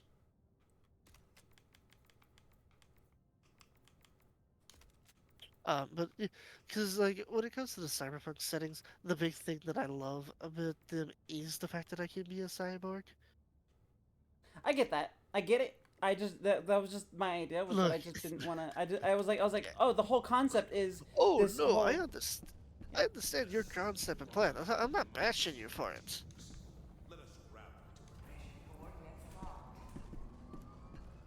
But it's like, as a kid, one of my favorite heroes was Iron Man. So it's like, any chance to have like metal armor, I will take. You see, my favorite hero has always been like Batman. So, and like Batman and no, not that one. I don't want that one. I don't. Fuck. Sorry. I don't think I actually did anything to you. I want that one. Yeah, that's right. It's like, what are you apologizing to me for? I thought I went back. Like backed out of the thing, you know. Well, I thought it fucked us. I thought it fucked you up too. Yeah, but my favorite hero's always been like Batman and Spider-Man. Like I don't think it's even changed. I like Spider-Man too. I don't think it's even changed since I was a child. So. I like Spider-Man as well. He's always been awesome. He's been, or not awesome. He's always been amazing. Or spectacular. Or ultimate. Okay, no, but you have to admit the spectacular, Don't the openings, the opening theme song of the show for Spectacular was one of the best ones.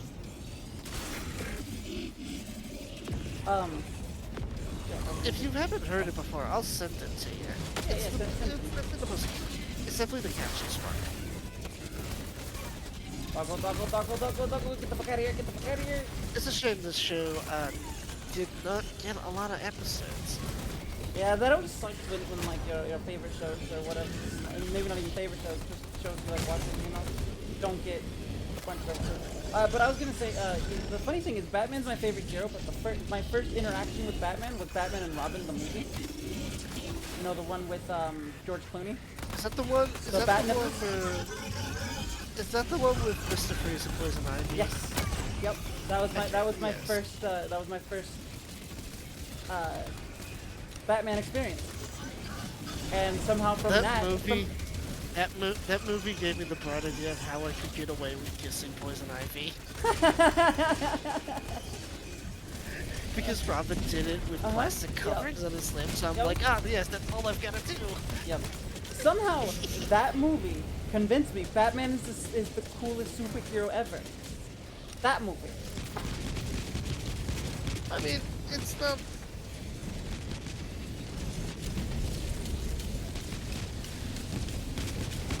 Oh boy. Let's be honest here, Hiroaki. That's literally the worst Batman movie. I feel like there's worse. I don't know about that, but dude. No, there is a worse one. Batman vs Superman. Okay, yeah, that one's pretty bad. How is this not hitting me? He got it that time. What? Oh, I guess I killed. Oh, I said the rocket gun that time. Oh, yeah, no, I saw the civilian killed, and I was like, oh, that was probably one of my kids.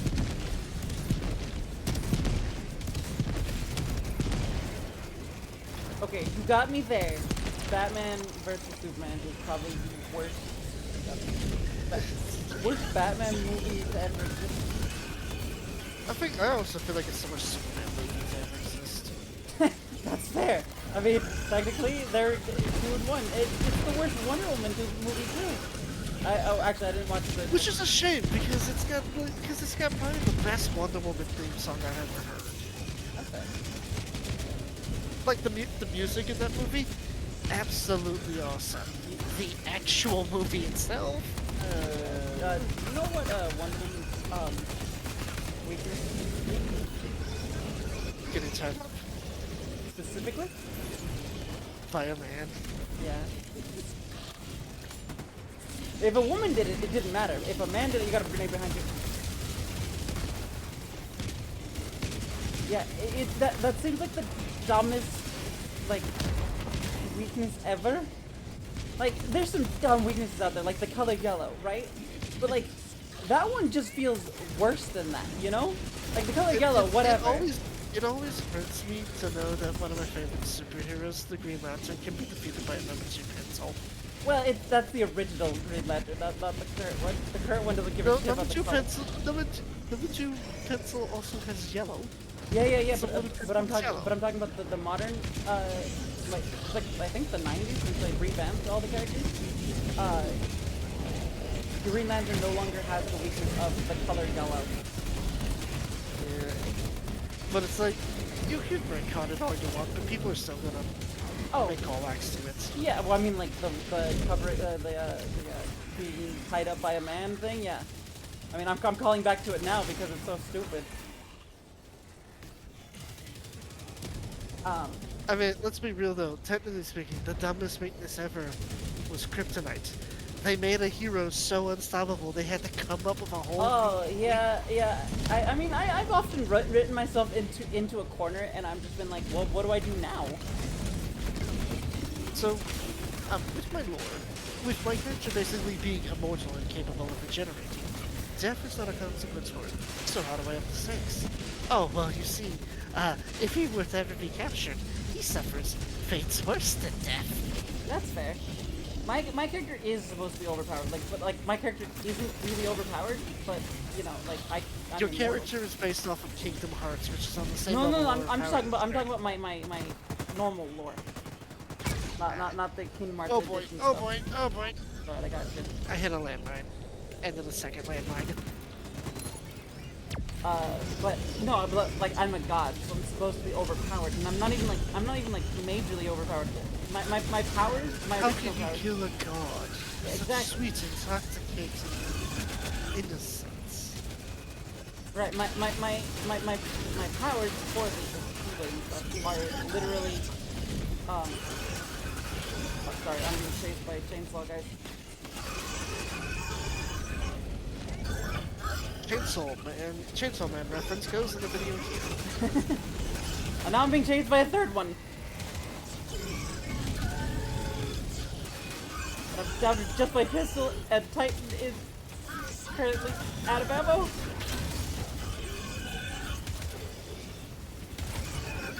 I have melted them down to their components. What was I saying? Now that I have a moment to breathe. Shit. Oh, your lore. Oh, right. So my powers are literally based off of Greek gods. Like the general abilities that they all have. So I can teleport, I can shapeshift, and I cannot die. Those are all gods in my universe have those abilities. On top Which of has that, always been fascinating to me because I remember reading a Greek myth about how Ares had went insane and killed everybody on Olympus. oh yeah. Well, I mean, gods can kill gods. Ah. But I also added in the way you can actually kill me. That's to have literally no followers. Like if I have nobody worshiping me, I will just die. Well, I won't die. I'll cease to exist.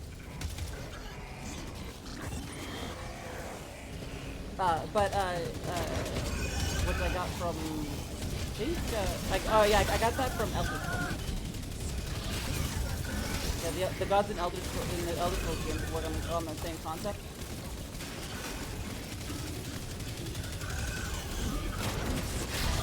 That's actually what the thing. I need to call a resupply, but I don't have a moment to breathe. That's what the Thalmor are trying to do. They're trying to make it so that Talos isn't a god anymore. Oh, I had a nutcrack theory about the main reason they were doing that to Talos, by the way. Well, you know the actual reason, right? It was because, I mean, it was because I hated Talos, but I had a nutcrack Well, no, theory. there's so an actual reason. Okay, what's the actual reason? I'm gonna tell you what my crazy theory was. The actual reason is that their god,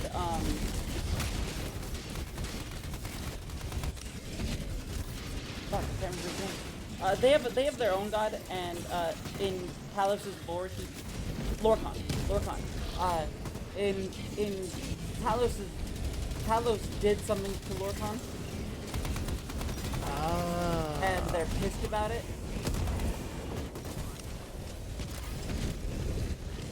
Yeah. So, my crackpot theory was revolved around all the different books I've read about the history of the Ultimary Dominion War against the Empire, as well as the myth behind Talos. So, when Talos was still a mortal man, it turns out he lived in a time where there was an oblivion crisis. Because nature were showing up left, right, and center in various spots in Tamriel that was during Talos' time as a mortal. So that was because, so similar to the reason that was happening in Oblivion, the Oblivion crisis, the flames weren't lit because the last of the second I read empire. that actually. The second, I think it read was that the second actually. empire. The last of the second empire. Their line had just ended fully. Hey, Deadhead! Yeah, Welcome to the party. I What's had up? read Not about much. that We're talking lore right now. Because in the book it mentions how Talos was first turned into something very similar to a Dragonborn, but not a Dragonborn specifically. He was given the Doom to help combat the Daedra, but I don't think he was explicitly a he Dragonborn. was actually a Dragonborn. Oh, he okay was. then. That's why you're given. That's why the Dragonborn in Skyrim is given the title of Talos. Was it Talos? Okay. Yes, Talos is the one who helps with the shout powers in Skyrim. Anyways, he was given the ability to use the shouts to help with Hmm. combating the Daedra, and at the end of that book, it talks about how Talos became part of the new flame to be lit, and that in order to make sure the Oblivion Crisis didn't happen again, they had to worship all 9 Aedra equally. And Oh then the yeah. very next book I picked up in that place was a book talking about how the Thalmor, during the Ultimary War against the Empire, had been trying to create a horrific danger ritual in the Empire capital during the siege, Hmm. which was then followed up by them wanting to get rid of Talos worship. And I was like, wait a minute. Getting rid of the worship of the gods causes the summoning of Deja in the Oblivion Crisis. The Aldemary Dominion was trying to summon Deja during the war. Oh fuck, they're trying to create another Oblivion Crisis. Hmm. Um, That was my crazy theory. did you know Talos, with his Thum, made basically made Tamriel, not Tamriel, Cyrodiil, the way it is. Cyrodiil, okay. Huh. Yep. No, Uh, no, I did not. Yeah, so in lore, because this was before the games could actually render Cyrodiil and whatnot correctly. Um, so That's a in lore, funny way to do it. yeah, in lore, they talked about Cyrodiil being a jungle, a complete jungle. But Talos made a Thum, or did a Thum, that changed the landscape of Cyrodiil into a forest. But not just from that point onward. But it had become always a forest. Yeah. So they retconned it by saying, "Oh yeah, this one guy changed it, and you have and everyone who remembers it being a jungle has a Mandela effect." Yeah, that was basically the retcon. I would say the only real character who's like, when it comes to like personal main characters in Skyrim lore, the only one who I actually know like a decent amount about is Tenenal Whitestrake. Oh yeah. Mostly because it's like he looks like a paladin and he wore a bucket helmet, and that was enough reason for me to learn more about him. That's great. I love that. It's because he wore a bucket helmet that I wanted to know more about him. That's fair. I gotta replay that game to remember the lore.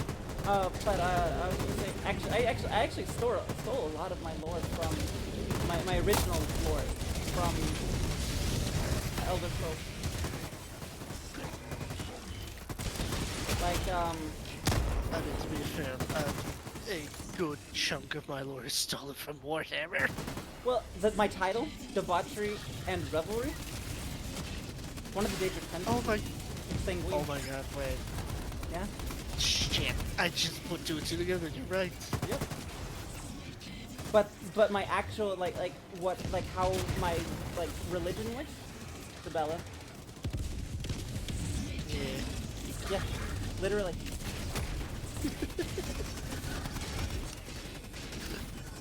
Yeah, now that you mention it. Yep. Believe it or not, yeah, I'm not as creative as people think I am. Look, it's as I've always said, originality is dead. Make what you think works well together. Yeah. Oh. Oh, they're called Marauders? I've just been calling them B1s. That's fair. I mean, you've heard how I call things. That's true. And sword guys are chasing me. They're doing a Wookiees thing. I think we're just gonna call the melee and flamethrower ones Zawaki bots now at this point. It would not surprise me. Hey, if it works, it works, right? Exactly. Like I said, originality is dead. Make what you think works well together and stick to it. Yeah. Because as it is now, if you combine enough stolen shit, it becomes original. True. Alright, this way, let's go this way. I mean, I've never seen a problem with like stealing stuff, like stealing like ideas and stuff, because you can't steal an idea. True. As long as you like change it, you know, like make it your own, I don't see an issue with it. There's actually a bit of a history behind that, by the way. What? So, Stealing an idea? to give you of what happens when you have to come up with a when you have to come up with a workout for your ideas. Tolkien created Lord of the Rings. Games Workshop requested the ability to turn it into a marketable tabletop war game. He said no, and so we got Warhammer Fantasy. Oh, that's interesting. Oh, I saw, Oh no, no, I wait, saw there's this more. head here There's and more I thought to it. was... There's more to it. Yeah? Wizards of the Coast wanted to turn it into a tabletop RPG. Games Workshop said no, and we got Dungeons and Dragons. Yep. Yeah, Eventually, I mean, Games Workshop made Warhammer 40k, Star, and who are the guys that? Or no, sorry, I got it wrong. It wasn't the guys. It was blah, blah, blah, blah, blah, blah, blah. It was Blizzard. Blizzard had gone to Games Workshop. They wanted to turn the war game into an RTS. Games Workshop said no, and so we got Warcraft. And then, who was the name of the guys who made StarCraft? I'm not sure. Basically, they tried to have a futuristic twist to it. Blizzard said no, and so we got StarCraft. Oh my god, okay. I know this is spoilers, and we haven't decided if we want to spoil this or not. But I'm so excited to see all the weird worlds you're gonna make for the next TTRPG. Because literally that game is limitless with what you can do. I know. I'm looking forward to it. You might want to back up, by the way. I'm going to be calling it nukes. No, I know, like just this talk of like changing things and making it your own. Like I'm expecting a lot. Like I'm expecting to see a lot of things that are familiar, but also like with your own twist to them. But like in any fucking genre, because that's just how the game works. Like we could one day be in Star Wars and the next in like Game of Thrones. You know? How many of them did I destroy with that one? Looks like I destroyed 2 of them, so there's 1 more left.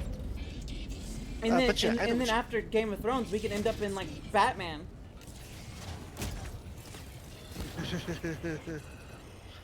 Can I destroy this with the flamethrower? Let's find out. I mean, it's telling me I'm doing damage. Well, we'll see how long it takes. We'll see if you let's see if you run out of ammo first, or if it breaks first.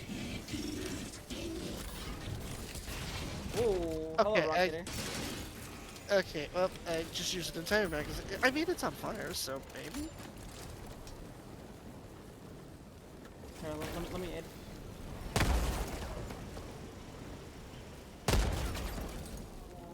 How tough are these? There we go.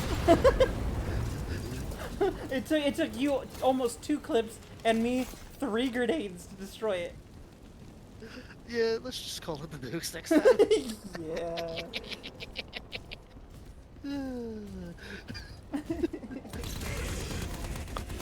Nope, that's not the Milwaukee one, that's the rocket one. No! Hey, I was catch. trying to stem myself, but You didn't catch. Now he's ragdolling me.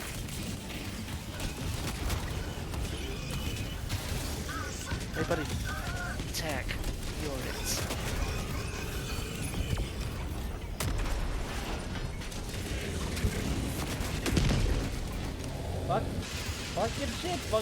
Fucking shit. Oh! Where would you like me to come in from? Anyone?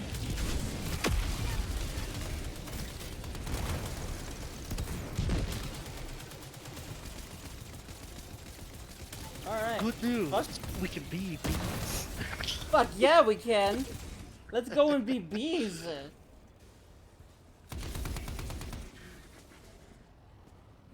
Okay, so you know I'm listening to like anime music, right?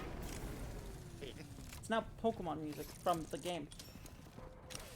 I was about to say Pokemon's an anime. Yeah, but it's specifically. Oh, speaking of the anime, I need to figure out where Sun and Moon is at because that was one of my more favorite arcs. Oh, yeah, it's from... Which I didn't think I was going to enjoy it at first because it had the whole like anime school archetype to it, and I'm not a big fan of those. I don't mind them. I just don't think they're. I don't think it works in Pokemon. This is I from. actually This is think from Pokemon Gold was the Silver. rare. I think Pokemon was the rare case in where it did work, at least in Sun and Moon, because it was a lot more practical. Like for example, with My Hero, I like My Hero. I was not a big fan of the school arcs. I get why it was there. It's just, I don't know. I don't know. Okay. I like My Hero up until the end. Oh yeah, I wonder if the anime's gonna go in a similar direction because the anime doesn't always follow the manga. True, but I mean, most of the time the manga has the manga has the better ending because when they go off script with the ending because I mean. Well, maybe this will be a. I don't think my flamethrower is destroying this tower. Probably not. Let's start running. Oh no, this is just a turn off, not a blow up. Okay. No, I really thought that ending was so stupid. Like, I get the whole self-sacrifice thing, I get it.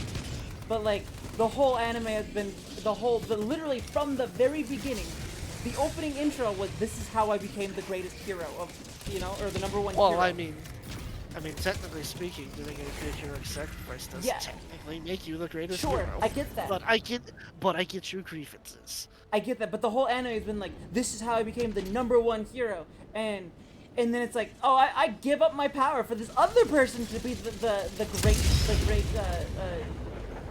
person who ends everything. Hello. I don't know I could get up here. Oh boy. No, I mean, if I'm on top of him. Oh, might as well. But no, I thought that was so freaking dumb. Like I was like hyped like Yeah, I remember you went on a rant for like about like a week and a half. Yeah, I was so fucking pissed. I was so excited for that final battle, and then they were like, then I got that spoiler of what they did, and I was like, I'm done. I hate this. No, I understand. Actually, I had a moment like that made me like stop watching Overlord, so I understand. Yeah. It was specifically when they had like the different parties of like thieves going into his tomb.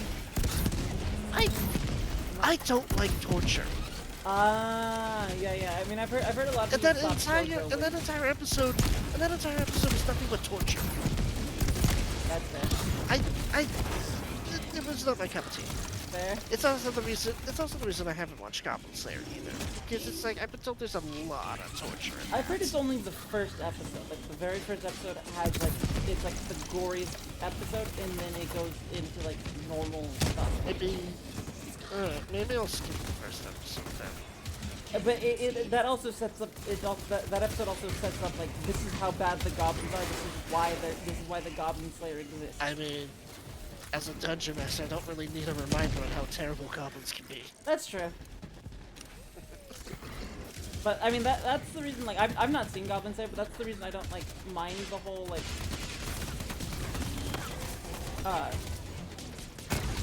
that part of it. I am out of step. Yeah, here. I think we're out of its line of sight. Hold still. I'm gonna give you a step back. Plan on a resupply potential. And now I am also out of step back, so I guess Alright, we both perfect. need to I guess we both need to resupply for Alright, once. make sure you're reloaded. You get a full. Yeah, I'm reloading my 3 flamethrowers. You know what? There we go. Now I'm back to full steps. There was another anime that like I thought was really cool, and then they did something I really hated, and I was like, I hate this anime forever. Attack on Titan. I think. Attack on Titan. Oh. Which part specifically with Attack on Titan? So I liked it, really liked it, for about 3 episodes. I think I know where this is going. I thought it was really freaking cool that this one. A short Ooh. run, grenade. I'm good. Run. That's a bombardment. That's a Yep, bombardment. I'm seeing it. I'm running. Okay, I yeah. think I know where this is going. Let me guess. It was when Aaron became a Titan. Yes, exactly then. Yes, I have heard a lot of people have grievances with that, and I understand it. As much as I love like big kaiju fights, I kind of wish they didn't go that direction, and instead it showed like humanity Yeah, having to see, use that was- technological advances to barely pull an edge over these that was my- superior enemies. That was exactly my favorite part of the show. Was like it was like they're swinging Them around and using, doing like, all this cool stuff. Them using ODMs and like maneuvers and Yeah, technological I advances. thought that was to- so cool. And then you had the build up to Aaron. What's his name? Aaron. The main character. You have this build up that he's Yeah, like, it's Aaron. he's like this badass and everything, and like people like I'm like, you know you have to have this build up that he's just better than everybody else. It's like, oh, this is the guy who's gonna turn the tides of war. And then he becomes a Titan. I'm like, this is dumb. honestly, the only reason I watched it as long as I did is because it's a technically speaking military drama. I love military dramas. That's fair. But it's like after the one, it was. What the fuck? I was trying not to run into it, but I I fell. fucking moonwalk there. I fell into it. Like I saw like I watched you jump up, and then I looked down. I was like, oh fuck, and then I was just falling. Honestly, and I couldn't do anything. For me, the part where it's like I stopped watching was, it was near the end of season 3, where 2 of the guys just straight up outright say, "Oh yeah, by the way, we were the Armored Titan and Colossal Titan." I'm like, why? Why would you just say that out of the fucking blue like that? Right. That was just so fucking dumb. Right. Another anime that really like I hated so much because like this one was just because it became a completely different tone shift, like an entire tone shift. It was from weakest to world's strongest, something like that. I think I've heard of that vaguely. Refresh my memory. So it starts out with this school that gets, if I remember correctly, they get isekai'd into this magical world. And Okay. so they go to a new school that teaches them magic and whatnot. And the main character. Okay, that's not the one I'm thinking. This main, I might be mixing things with the years ago that I watched this one. So, but years ago. So the main character is like this really like terrible person, like not person, but terrible like fighter. Like he sucks. Like even the healer, like the healer character has to go like the person with like the healing ability, the healing spell, has to run into combat to save him. Not like me a lot of duo solo leveling things like at the beginning. oh yeah. This is kind of like that. He just sucks. And but then the bridge they're fighting on, because they're in this cave, and the bridge they're on gets destroyed. Yeah. It's not a cave. Wait, no, this is the one I'm thinking of. Yeah, it gets Yeah, it gets destroyed, and he gets separated from his class.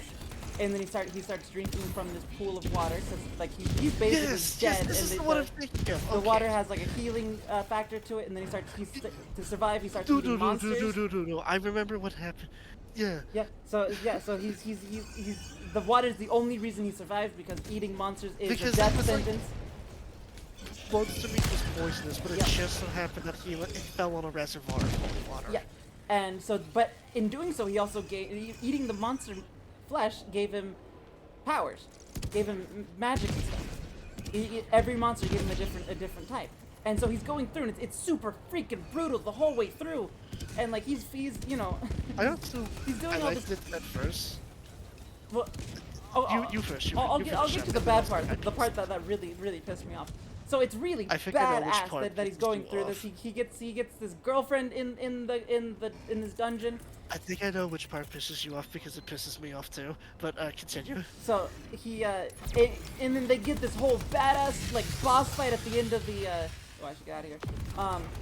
The dungeon. Yeah. Yeah, they get this badass boss fight at the end of the dungeon, and then they get out, and then it just becomes this comedy. Yes, yes, that was also where I was like, God damn it. Like, and I'm not even talking like it was just like a retrieval from like the dark shit. It was, this is like, you know, like not like a, it's not a little bit of funny, you know, adding twist to it. It was a complete tone shift. It was like going from like watching like Game of Thrones to watching like Blue's Clues. So, okay. That is also the same part where I started hating it, but for a different reason. Yeah. I thought, for once, we were gonna get a goddamn isekai that didn't have a harem. And then they throw this fucking harem. Yeah, that's God damn it. that is one of my biggest grievances with like SAO. Honest to God, yeah. Look, if I want a harem, I'll go. If I want to watch a harem anime, I'll watch Monster Musume or Vampire Rosaria. Right? Yeah. That's a nuke, by the way. Yep, I'm getting out of there. But yeah, I mean, no, my biggest problem with SAO is like I really like SAO, right? I will say, with the weakest to most strongest thing, I did actually find out that there's a behind-the-scenes reason for that change. Okay. The marketing team basically forced the author's hand. It was like, you will either write it this way, or we will stop sponsoring you. Oh, that's bullshit.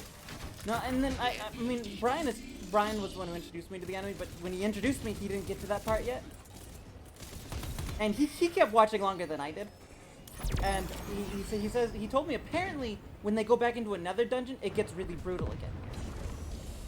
Yeah, so it gets back to being brutal and like actually like hard fought whenever they're in dungeons. Oh, there was also another part. I'm sorry. Dungeons, when they're outside of dungeons, it's power fantasy. When they're inside dungeons, it's like proper dungeon crawl. And I don't mind, you know, he's like, oh, the greatest when he's outside, but it's the problem that they're just kind of like, it's a joke. I thought I was far away. Were we sitting right next to each other? What the fuck?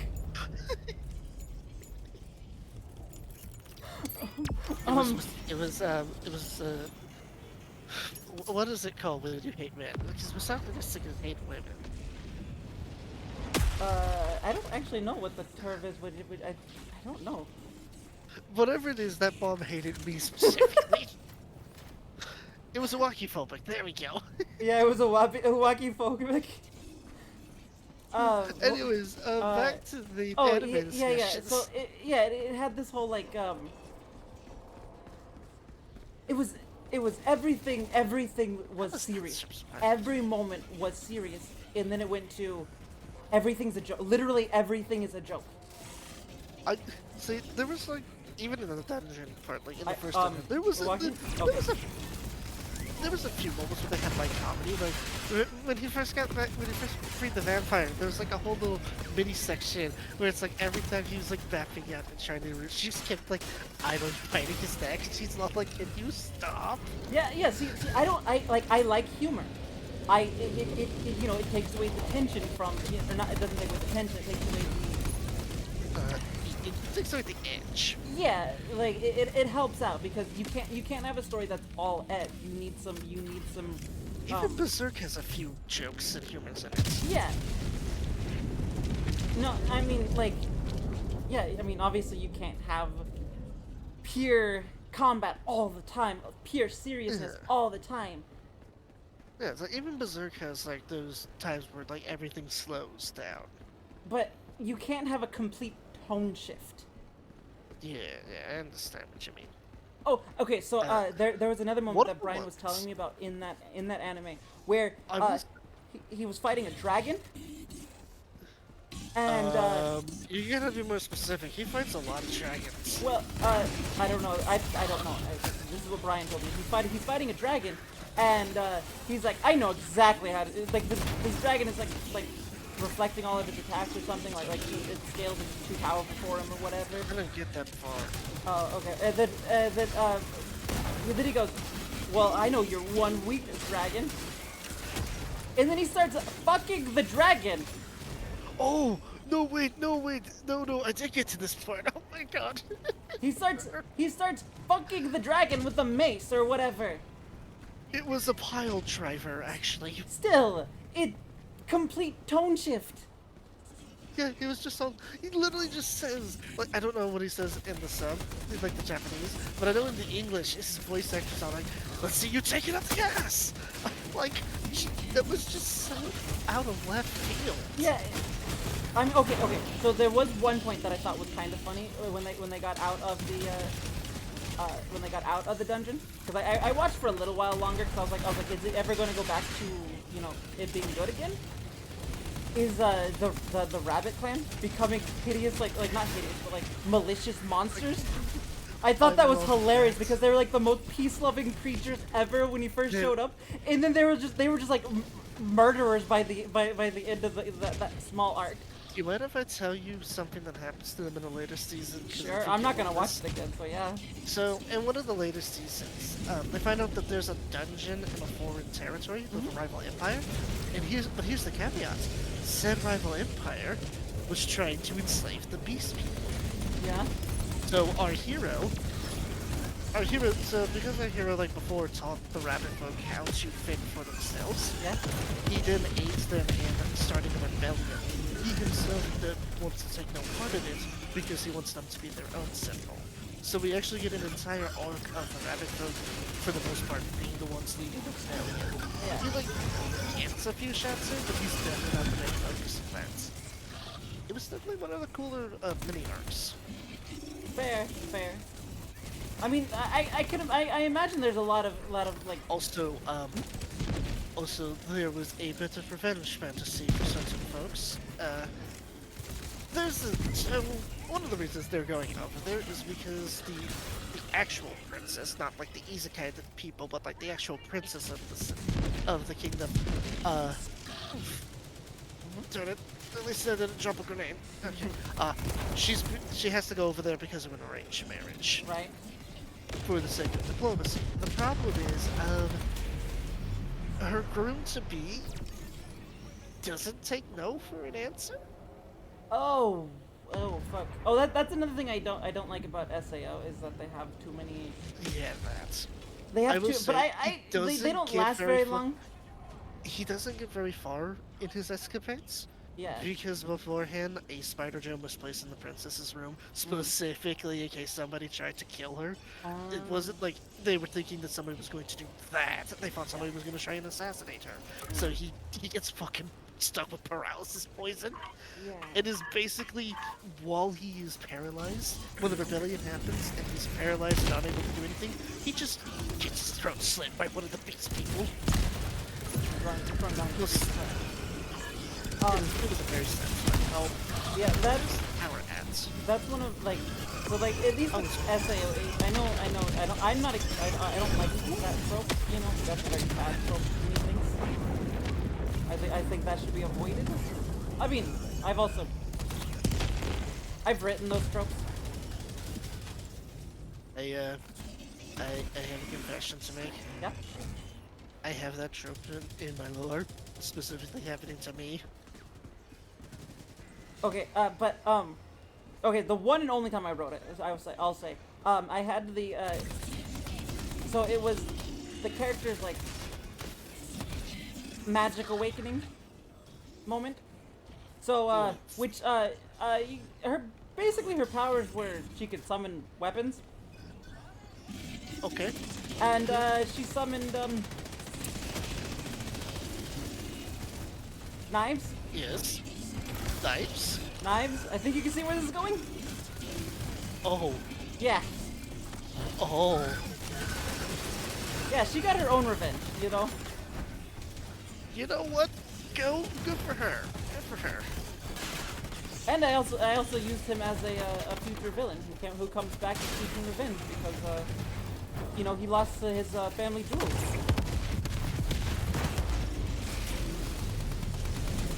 I would say in my instance,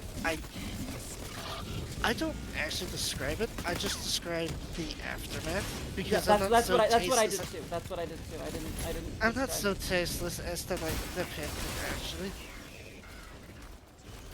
To be fair, he does get his own vengeance by taking the person who forced himself on him and shoving them through a spiked fence. Mm.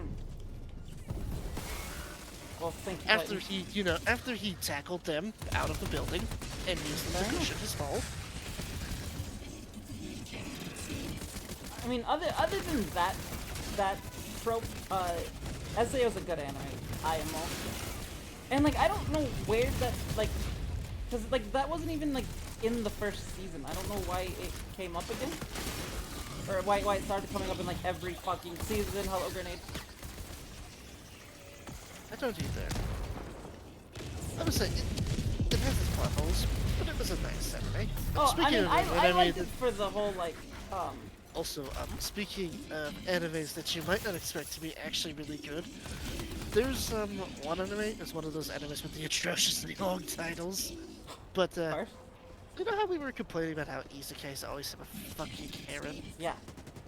This one doesn't. Oh, good. This one legitimately actually just has it like, I have one girl and I am loyal to her.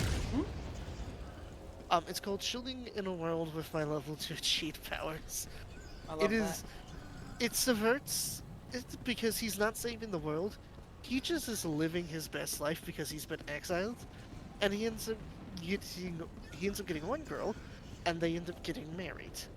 And he just Oh. basically I sets up a thought farm I with thought for her. a second. Sorry to interrupt. I thought for a second this like textures were glitching out, but the textures of the monitor glitching. Okay. Yeah, that's understandable. Yeah, it's like and there was actually some really neat things. So there was another, like, because there was a second person who was reincarnated alongside him, who, like, at first, you would expect him, he looks like your stereotypical asshole jerkwad that's, like, hyper incompetent, until we get, like, an episode dedicated to him. Half partially dedicated to him, where, I've already picked up, so you can pick up the answer. Basically, at one point, his incompetence comes back to bite him, and he is pretty much branded a criminal and has to run from the Empire. Oh, I forget the Empire's name, but I just call it the Empire. that's fair. That's easiest. But surprisingly, of all of his followers, the only person who doesn't leave him is the last person you would expect to stay loyal to him. It was his arm candy girlfriend. You know, the type of lady that you expect to be there when the hero's at their peak, but the moment they fall even a second, they immediately ditch them. Oh, okay. So they subverted that. They subverted that by having her be his ride or die, and he was like that to her as well, because there were plenty of instances where he could have left her to rot, and he chooses to go back and save her. Nice. Oh, sorry. That wasn't me. So sorry. Like, at one point she got possessed by this ancient witch spirit, and rather than, like, abandon her, he tried his damnedest to free her. He ended up getting cursed and turned into a monster, but the point is he didn't run away. Right. He actually tried to, That's what matters, he tried to right? help her. And I mean, you know, at the end of the episode, both of them were back to normal and back on the run, but still, it's the fact that he stood by her side. So And they even talk about it at one point in the anime too, because they're like hiding Claw at one point, and so like, why did you choose to stay with me? I feel like by now it's not worth it to stay with an outlaw like me. And she's like, well, you could have abandoned me at any point in time, but you kept choosing to stand by me. So I figured I'd do the same for you. fuck, I should be dead like 3 times over. Yeah. Her whole reasoning for staying with him was he chose to stay with her, so she didn't see why she wouldn't stay with him. Fair enough. Loyalty for loyalty, right? Yeah. Also, Also in the season 2 finale of that anime, our main character actually does have sex with his waifu. nice. It's off screen, but it's very much confirmed they had sex. Nice. So, one. It's like, it's like finally enough of no more of this will they won't they shit. They actually tie the knots. Nice.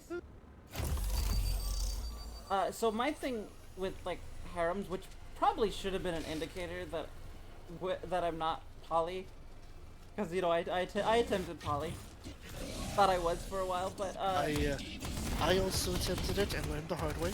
yeah, but you know, considering what I'm about to say, I probably should have realized it way before that. Is whenever I watch harem anime, I always feel bad for the side girls who aren't the main girl. Yeah, yeah. So Like, so from that you would think, like, yeah, you're well, definitely not. it's, yeah. I don't know. Actually, speaking of animes and mangas of that caliber, you know which I'm forgetting its name right now. Which fucking no, I remember now. I think I know what it is. I remember in high school I came across a manga called I think it was called Pandora. It's Think I've heard the of it. it's the one where it's like um it's the one where it's like the ladies in them are like action are like the warriors and then like the guys are called limiters and they have to like work together in guy girl combos to fight aliens or some Okay. shit like that. You, you know what I'm talking about, Oh, right? I got it. Yeah.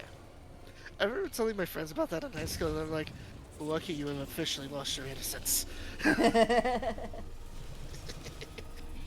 I'm gonna be honest, I like the manga more than the anime. Fair enough. Uh, one of my favorite, like, it stems from what you said, but one of my favorite like combat styles is like Solier. You know the weapon Meister, where like people turn into weapons and then someone else has to wield them. That was one of the ones that was one of the ones I loved watching. Oh, I love Solier. Mostly because, unlike other shonens, it actually had an endpoint. Yeah, it did, but if you actually, I mean, there's parts in the manga that I don't like, but like after that, because I did, you know, go back and read the manga afterwards. Like I like the ending a lot more, but there's some parts that I'm like, but why would they do that? Why would that happen? You know, from everything in the show in the series, but what was Also, it? I think Soul Eater was the first time I ever like was introduced to the concept of non-binary or gender-neutral people. Oh yeah, with Corona, Yeah. huh? You don't think they started COVID? Nah. I don't know how to deal with this.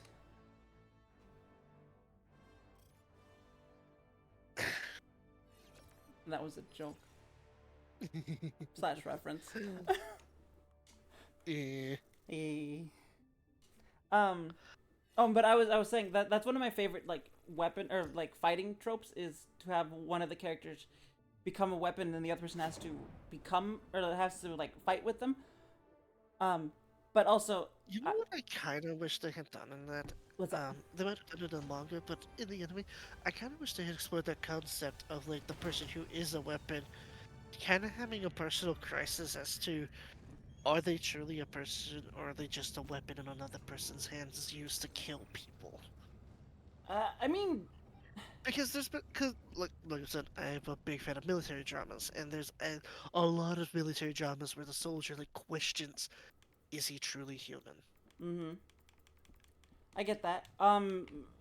No, the only time that that's ever come up, kind of, but in It kind of was like a reverse way.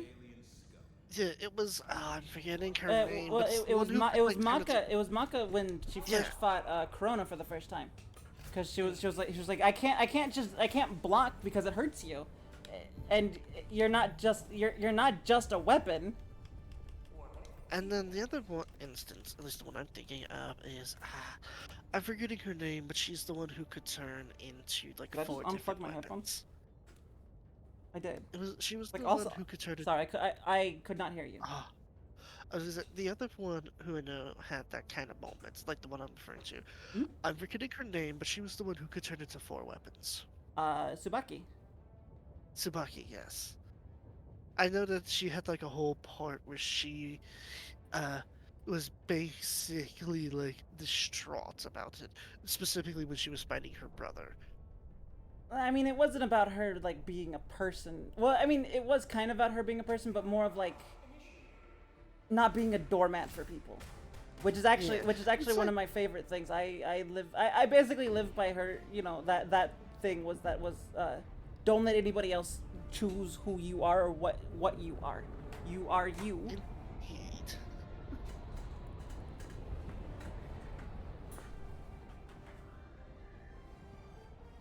That's actually why if you look at some of my older stuff, uh, it my username is usually like Camellia or something because Tsubaki translates to Camellia. Ooh. At least in that, I don't know if it's all senses, but in that sense, they talk about it being a scentless flower. Tsubaki being a scentless flower, a camellia.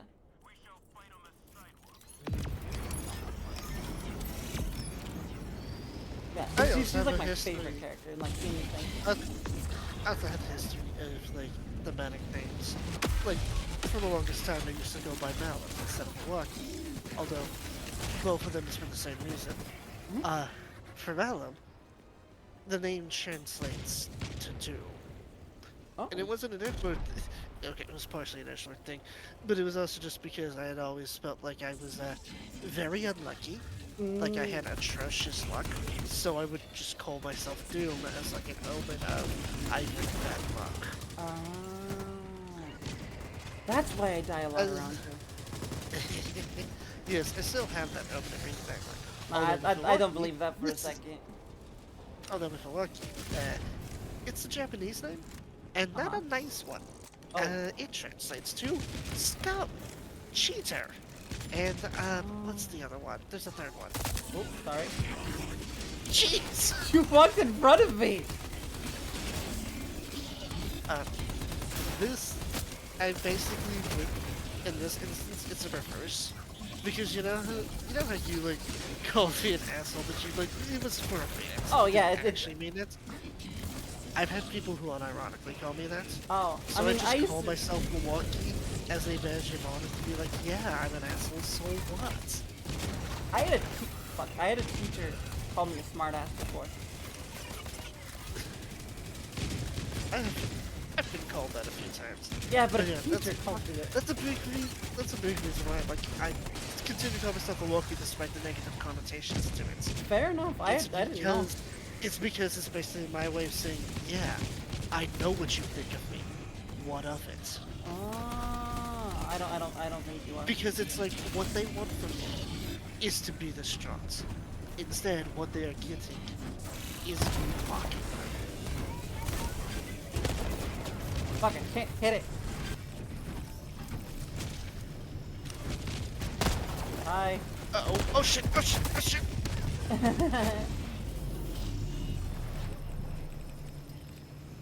I'm out of grenades. Well, sorry about that. I was trying to throw a grenade to help you, but yours knocked me and I dropped mine. Fine.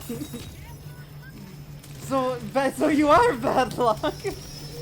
Yes. Actually, I think in that case I was the bad luck, but okay.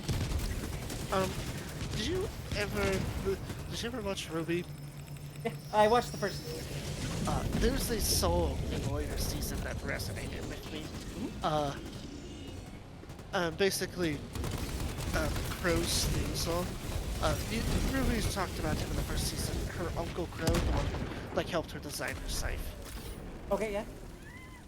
He does show up in, spoiler, he does show up later in the show. His theme song is called Bad Luck Charm. Mm. Because his semblance is a lot different from a lot of other people's semblance. He was actually, I think, the first time we saw somebody with a passive semblance as opposed to one you have to activate manually. Mm-hmm. His semblance, literally just bad luck. He, not only is he unlucky, but everybody who is around him inexplicably also becomes unlucky. No stem. It's why he calls himself Crow, the bird of misfortune. That's cool. I like that. Fuck, I was about to say something. It's also why you don't actually saw him a lot. He didn't want to be close to his nieces because he was concerned that his bad luck would get them hurt. His siblings, to be specific.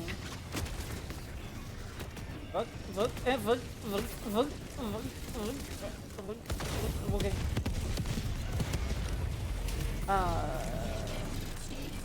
Also, side note to Crow, in one of the later seasons, you also learned something really funny about what happened to him at Beacon. So, because Crow is a country boy and he doesn't fully understand the concept of school uniforms, his soon-to-be brother-in-law, Ty, Yang's father, Yang and Ruby's father, tricked him into wearing a girl's uniform to the first day at Beacon. The best part about it is, when that happened, he just put his leg, he just outstretched his leg onto the desk, and it was all like, and looked to the ladies and just said, "You like what you see?" That is confidence right there. Fuck. Oh, so in Ruby, what I think about it, there's a line from the first season that I really like. It's like from like the second episode, and it's Yang and Ruby, and they're like at the there's like a sleepover or something, and Yang jumps into frame and goes, she's asking Ruby like how she likes it or whatever, and Ruby goes, "Oh, it's great, but I don't think Dad would approve of all the boys." And Yang goes, "Well, I would." Honestly, okay, that energy of Yang's is kind of funny looking back on it. Given, Well, yeah, because you're gay.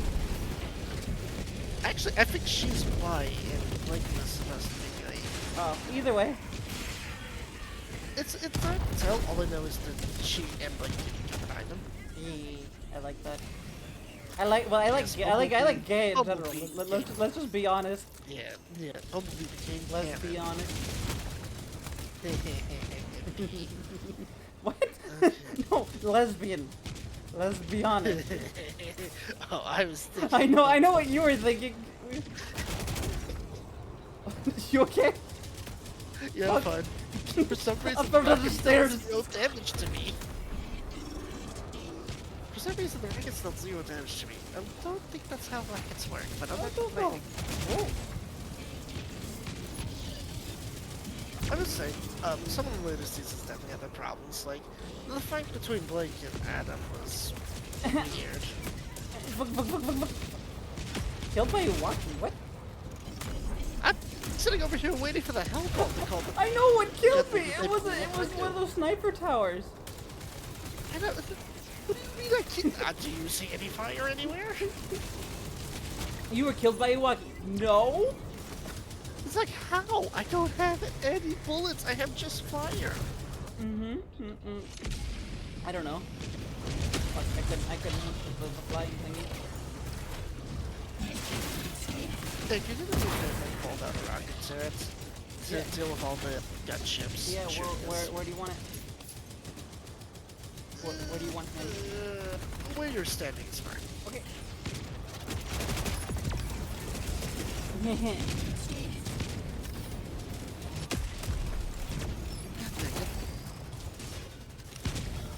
Hopefully this is also. Anyways, the fight between Blake and Adam was weird. It was like every few minutes they would pause their sort of new garment, right? Getting out of here. Every few minutes they would like pause their intense blade crossing to have a dialogue. Oh, you have those during the blade crossing. What the fuck? Like you like when they're in a bind, that's when you do that.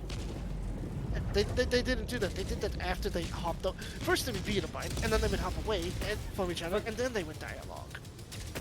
Fuck. Although I will say, that fight is a total bummer because I got to watch Adam getting into the face with Yang's motorcycle. Fuck yeah. yanked just straight up from her fucking motorcycle at him. Wait, I was going towards you, but now you're not in the direction I was running. Nah, you're good. I just ran through an active sniper field and like to get to you. Like an idiot. Like there was definitely another way to go. I'm just an idiot.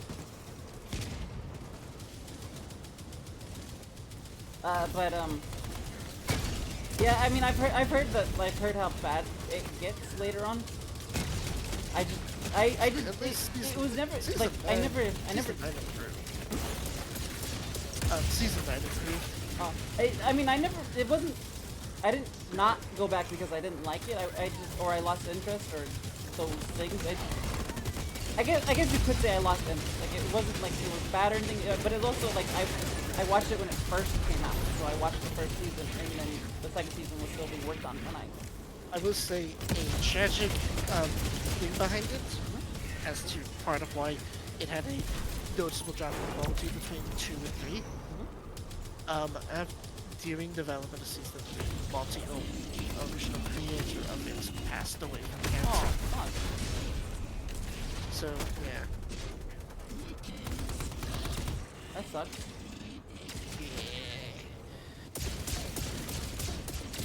Fuck it. Fuck it.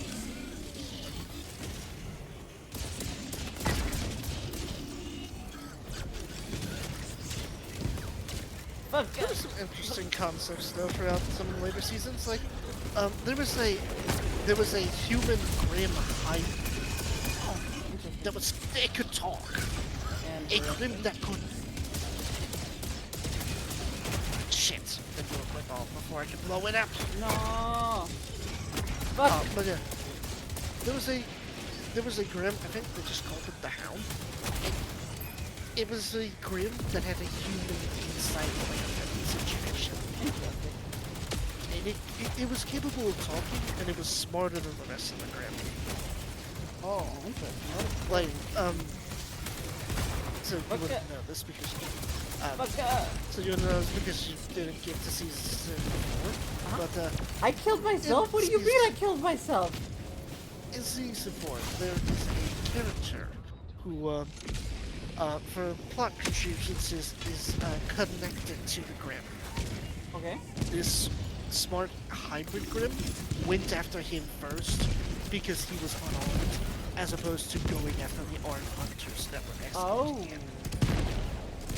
Whereas, normally Grim just charged the first thing they see. This thing bobbed and moved away from his escort, and then proceeded to use the human as a meat shield. Like, that's not something Grim did. Yeah.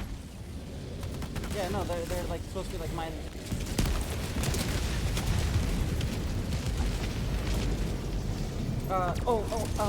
And I think the real terrifying thing was like the hunters that were like escorting the guy were told the Grim, it's like, let him go, and the Grim replied with, no. Damn. Wait,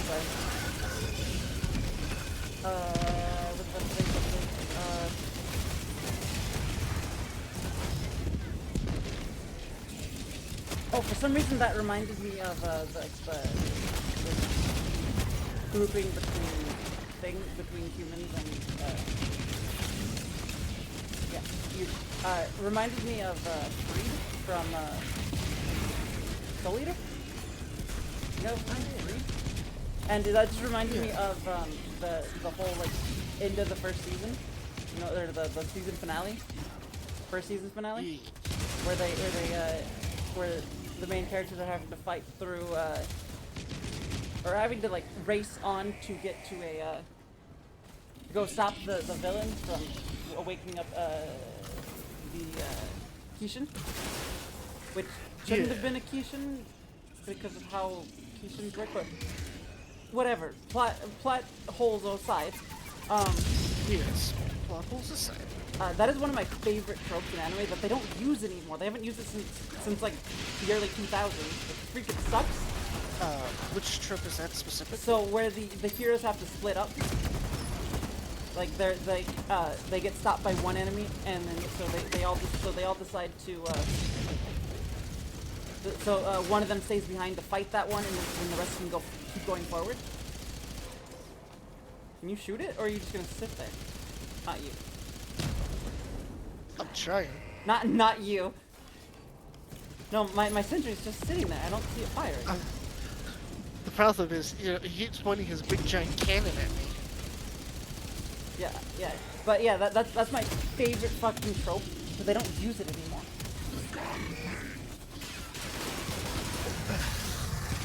So one of my favorite tropes, which I don't see a lot anymore. I'm throwing down a want resupply. to- I want to see in isekais more.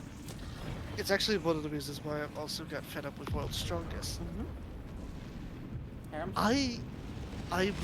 Well, I hate harems that much. It's good. No, what I mean is, I want to see an isekai where the hero actually struggles. Fair. They're in a world that should be completely foreign to them, with alien cultures and customs. They should be a fucking fish out of water. That actually, And I feel there like you is one. don't see a lot of that. I know of one specifically, but its setting, it's a comedy, but its setting is post getting isekai. So he's back in the real world and he's telling all these stories about what happened to him.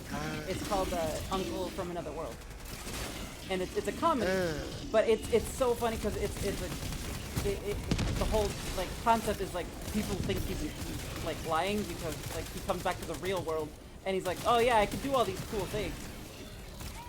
And the only person who believes him is his nephew. And it's not even because it's not even because like he thought he was lying at first too, but then he showed him magic. Yeah, like he showed him fucking magic, and he was like, oh my god, yes, you could live with me.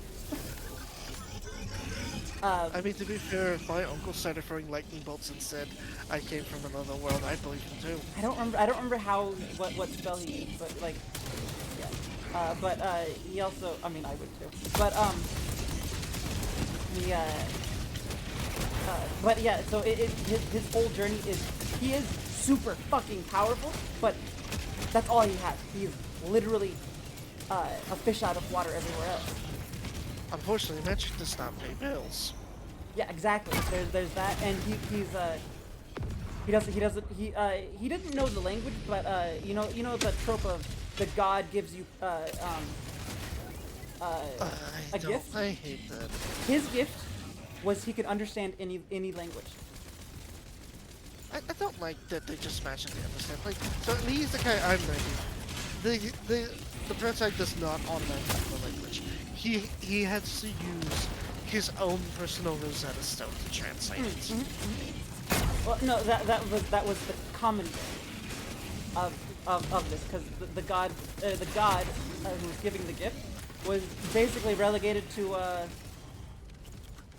you know when you call like a company and they give you that. Speaking of call, can you call me back in? Oh, sorry, I didn't realize you were dead. Oh, that is gonna be awkward. But yeah, I can move Calpot around. yeah, that was that. So yeah, you know when you call a company and they give you that AI voice and whatnot. Yeah, so that was what God was relegated to, and it just kept repeating, "What is your wish?" And his wish was, while being beat up by these people who did not understand him, he was just like, "Wow, I wish I could understand what they're saying." That was his wish. And so he has this whole like, so that's his power. He can understand any language. That was the wish. And that's actually what makes him so powerful, is because he can talk to like the spirits of the world. So fuck. And they will and they give him the power. Oh, we're both dead. They have already won.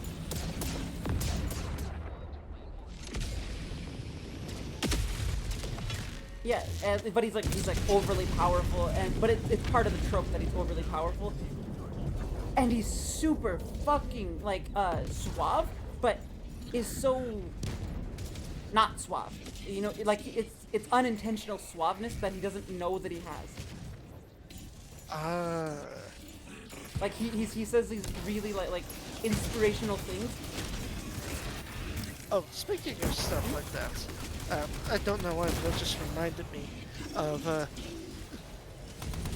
there was one thing that I did that did keep me watching World's Strongest. Like this is the sole reason I still kept watching it, Uh-huh. despite all my grievances. It was the fact that in like midway through the season, he ends up like just adopting an orphan kid because she was being abused. Yeah. So he just like he's like, "You're mine now. You're my kid now." That is. So so we had like two whole arcs of him being a adopted being a foster father. Yeah, I mean that's cool. I just hated the tone shift and I couldn't like get past it. I must say the one thing that I didn't like about it was the fact that it's like there's an intense moment where he's like in a life or death situation, so naturally the kid he adopts is all like, "Dad, no!" And for some fucking reason the other like love interest he had, the priest lady, she's all like, "Excuse me," Hmm? like she was basically she just decided, "Oh, now is the time when I'm going to be jealous." Oh. And I was just like, "Oh my god, please no." Yeah, I don't. I like I understand, you know, people liking isekai. I understand that. But why does every anime have to be an isekai, or not an isekai, but a harem now? Love triangle. Yeah, or a love triangle. Like every single one has to have one. No, I know. I was like I said, chilling in a world with level 2 cheat powers didn't have the harem thing.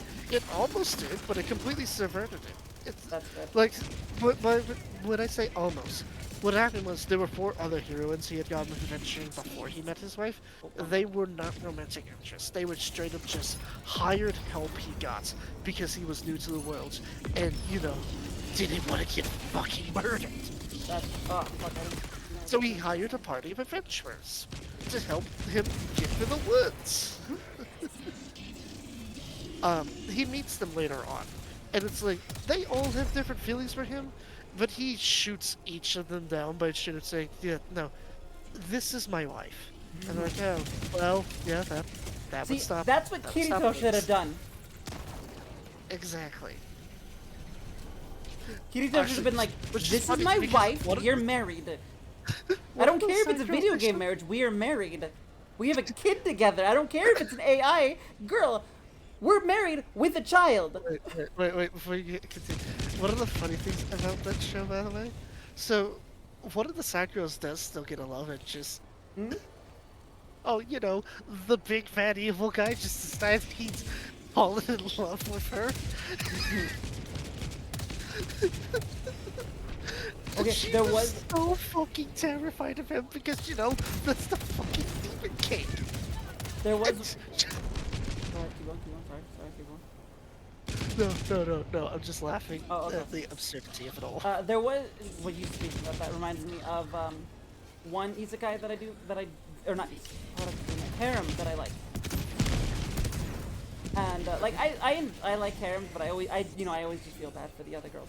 But there was one that I really liked because the guy was just an asshole. Is it? It's Rogue Hero. It's some aesthetica of a Rogue Hero. Oh, that's not the one I'm still. Well, so he's from well, it's one of those ones where it's isekai, but you come back to the real world, Oh. and you come back with any powers that you had in the other world, you have in this world too. But The one I was thinking of, where it's like the MC's vassal. I'm forgetting its name, but it's the one with it's the harem of succubi, with like the main girl being like that big, busty, red-haired succubus. I'm not sure. I think I'm thinking of I can think of Rosario Vampire, but that's not succubi. No, not that one. Basically, that guy was an asshole, and he straight up like went into it wanting a harem. Like he was full on. Oh He, right, I he do. fu- Okay, I do know he that was one. Yeah. full on playboy with it rather than the usual Hmm. shyness. That's what Which this is character is. it made it refreshing. It made it refreshing, even if the guy was a scumbag. Yeah, that's what this character is. Like he doesn't want a harem, but he's very much like, I'm just a cocky son of a bitch, basically, and like I do what I want, and I don't care who gets in my way, basically. Uh, but like everyone ends up falling for him because he's actually a nice guy, but is a dick, you know? That dick nice guy, That, you know how it is. that reminds me Blunt, of blunt is the word, the blunt. devil. That reminds me of the devil's a part-timer. Yeah, yeah. Have you seen that one? Yeah, that reminds me of something really funny. I was drinking with one of my old friends who's not a friend Freaking anymore. new season. Who's not my friend anymore, and he was talking about the main girl or whatever. I don't know what she actually is, but the one who works part time with him. To say, And there's technically two contenders for main girl. yeah, but my friend, who's not my friend anymore, went because we're drinking. We're super drunk at this point, and he turns to me and he just says, "She has two boobs." What he meant to say was she has too big of boobs. I mean, he was technically correct. He was correct, but I was like, "What the fuck are you talking about, dude?" Yeah, it was really funny. Cause he was one of those guys who liked small boobs, which isn't a bad thing, but like he didn't like even like Fletcher's justice type dudes. that, but like anything below like below like, well, double D. Uh, Yeah. Anything below that, he was interested in. to be fair, I'm pretty sure like IRL, it's like B to C is the most common. Mm-hmm.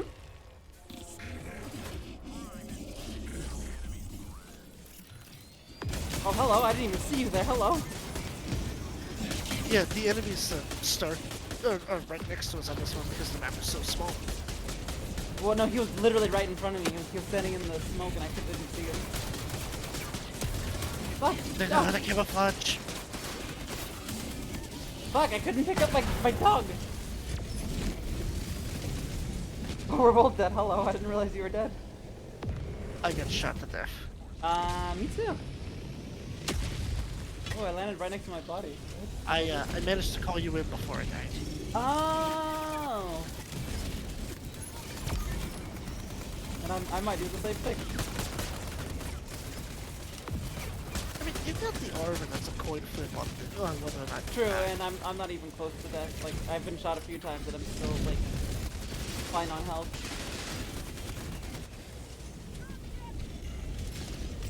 Yeah, it's the Alright, I'm calling in Bernice. who's burning? Flamethrower Oh, turrets. right, your turret. Right.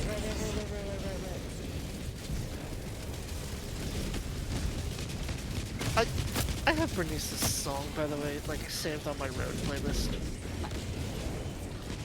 It's fun to sing along to it. Oh, right. I was gonna talk about this earlier since we're talking about playlists. So the guy who, or I should say guy. I don't know the person who did the music in Soul Eater also apparently did stuff for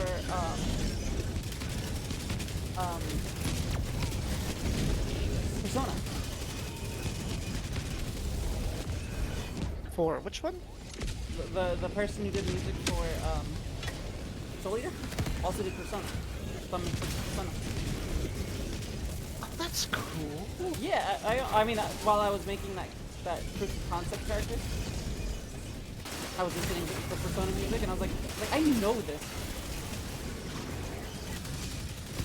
Like, That's cool. it was the same like style, and I was like, oh my god, I know this. But it was like the band is like not like fuck.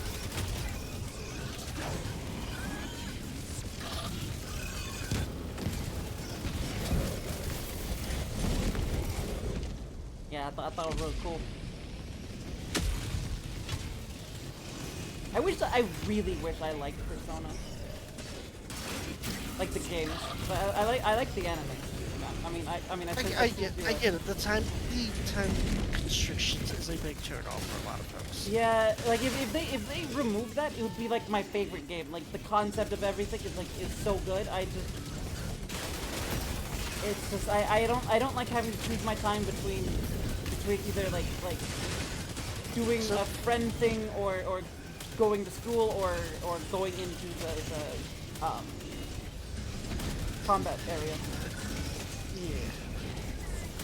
I mean, ironically, the reason you hate it is the reason I like it. I get that. I get that people. But that's because I'm a logistics nerd. Oh, see, I'm not. I just like doing stuff. That's part of the reason why I'm such. That plays part into why I'm really good at being a dungeon master. I like logistics, I like numbers. Probably why I'm such a bad DM then.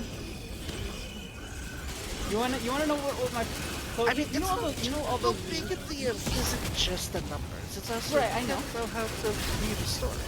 You wanna know how you know how I run a game. I have not actually seen you run a game Yeah. before, because every time we do these, I'm almost done. Yeah, but there's a reason I don't DM. Beyond, fuck, really? Over here's out of combat zone, really? Where am I gonna get covered, asshole? I did say it was a small map. Yeah, but where am I gonna get covered from these assholes? Great question. I'll let you know when I find some myself. Actually, but yeah, where are you? I'm gonna call down resupply because we both need ammo. I'm coming back to you. I cleared enough of them out that I can undo it. But yeah, the reason I don't DM is because literally everything I do when I DM is literally all of it is improv. Everything, down to like story beats and everything. Right now. Huh? I'm gonna say this right now. If you do DM for me, there's no way in hell you're gonna be worse than my brother. Really? You want to know what my brother? The last time I played a game with my brother as a DM, do you know what happened? What happened? He just kept pulling more and more monsters out of thin air because we were going for the encounter too easily. Oh, I don't do that. If you beat an encounter too easily, I'm like, okay, we'll just keep going. I think I've had a few moments like that too myself, where it's like you guys beat the encounter, I'm like, oh, Really? I did cover. So this battlefield's covered in oil, right? Yeah. Why is it not setting on fire? I don't know. Fuck, give me Jeremy.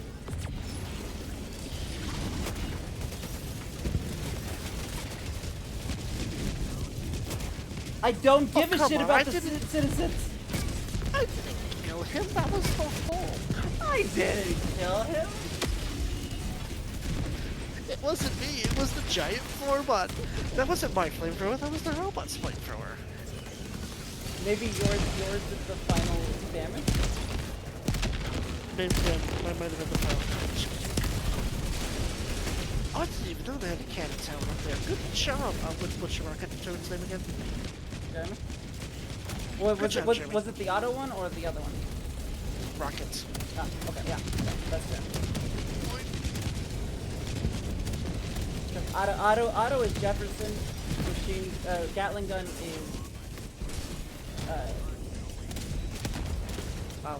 Jefferson.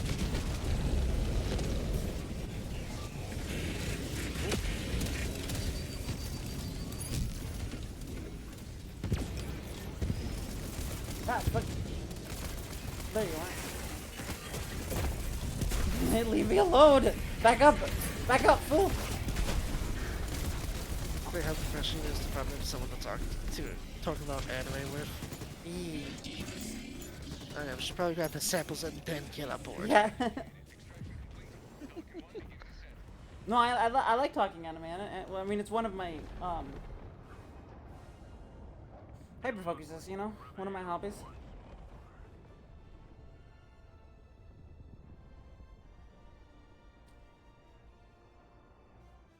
We did good. We had a very wild train of thought, though. We went from talking about Helldivers to Star Wars and then to anime. Yeah. Welcome to ADHD. Indeed. I just think it was also really nice that our trains just decided to go to the same stops. It really did. That is not usual. Indeed. That was like an equinox of ADHD. Yeah, like somehow we were on the same trains. It was weird. Maybe it's because anime is our collective hyperfixation. Possibly. We also think similarly when it comes to anime. This is true. Like I know that like we have a lot of different takes, but it seems to be a lot of similar takes. Yeah. Like the animes that we do like is very similar. The ones we don't like is very similar. Indeed. Looks like nothing new. Okay, it is midnight my time. Or midnight 30 actually, and I think we're done with that segment of stuff. Do we want to end, Yeah. or you feeling? I mean, we can sit here and chat for a little bit longer, but I don't think we should do another mission. Yeah, no. 'Cause I Okay. don't think we'll have enough time. Yeah. Um. I was gonna say, Hmm?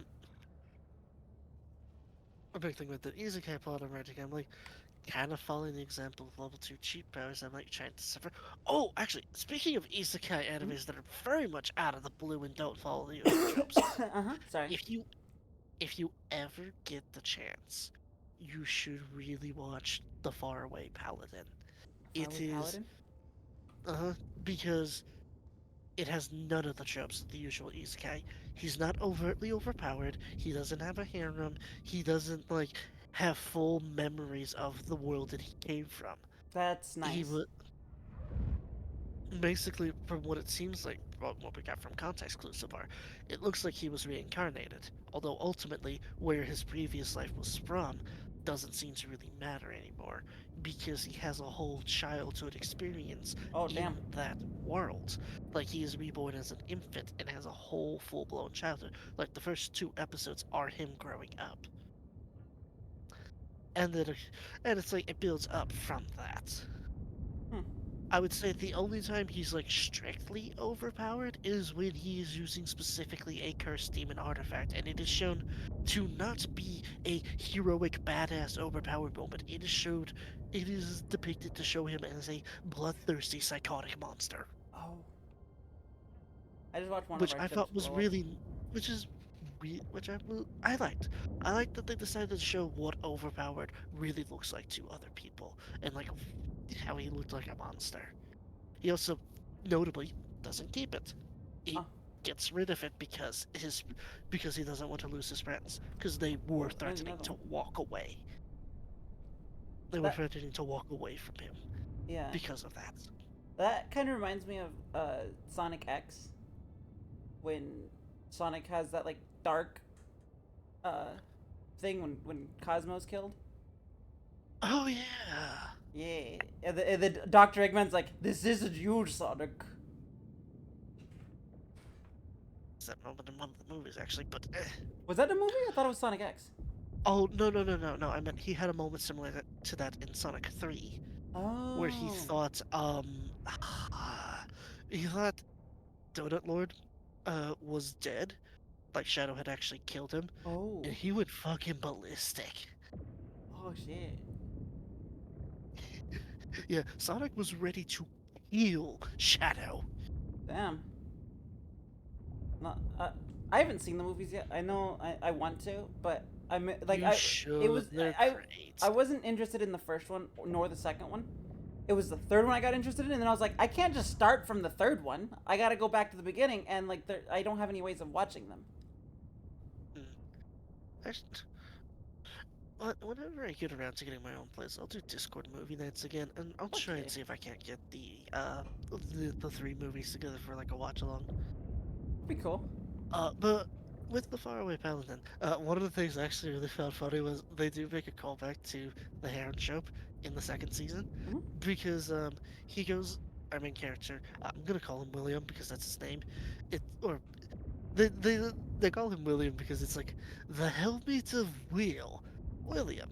I like that name. That was a really cool way to be like, yeah, yeah, we're just calling him William. But William like goes back to where he grew up. By this point in time, his mom and pa had passed away, but his grandpa is still around. Okay. Still around. And when he visits his grandpa, he's like, it's like, you come back, but yet you come Oh. back with so little. Where are your great riches? Your spazzling kingdom? Where's your collection of heroines?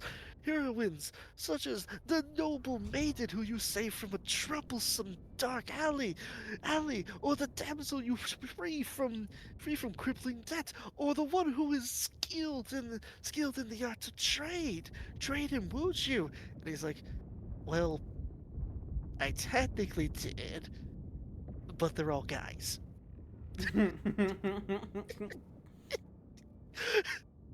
Didn't I just watch that ship explode? Another ship might have taken his place. Oh. Are are these other players? Yes. Oh. Nice.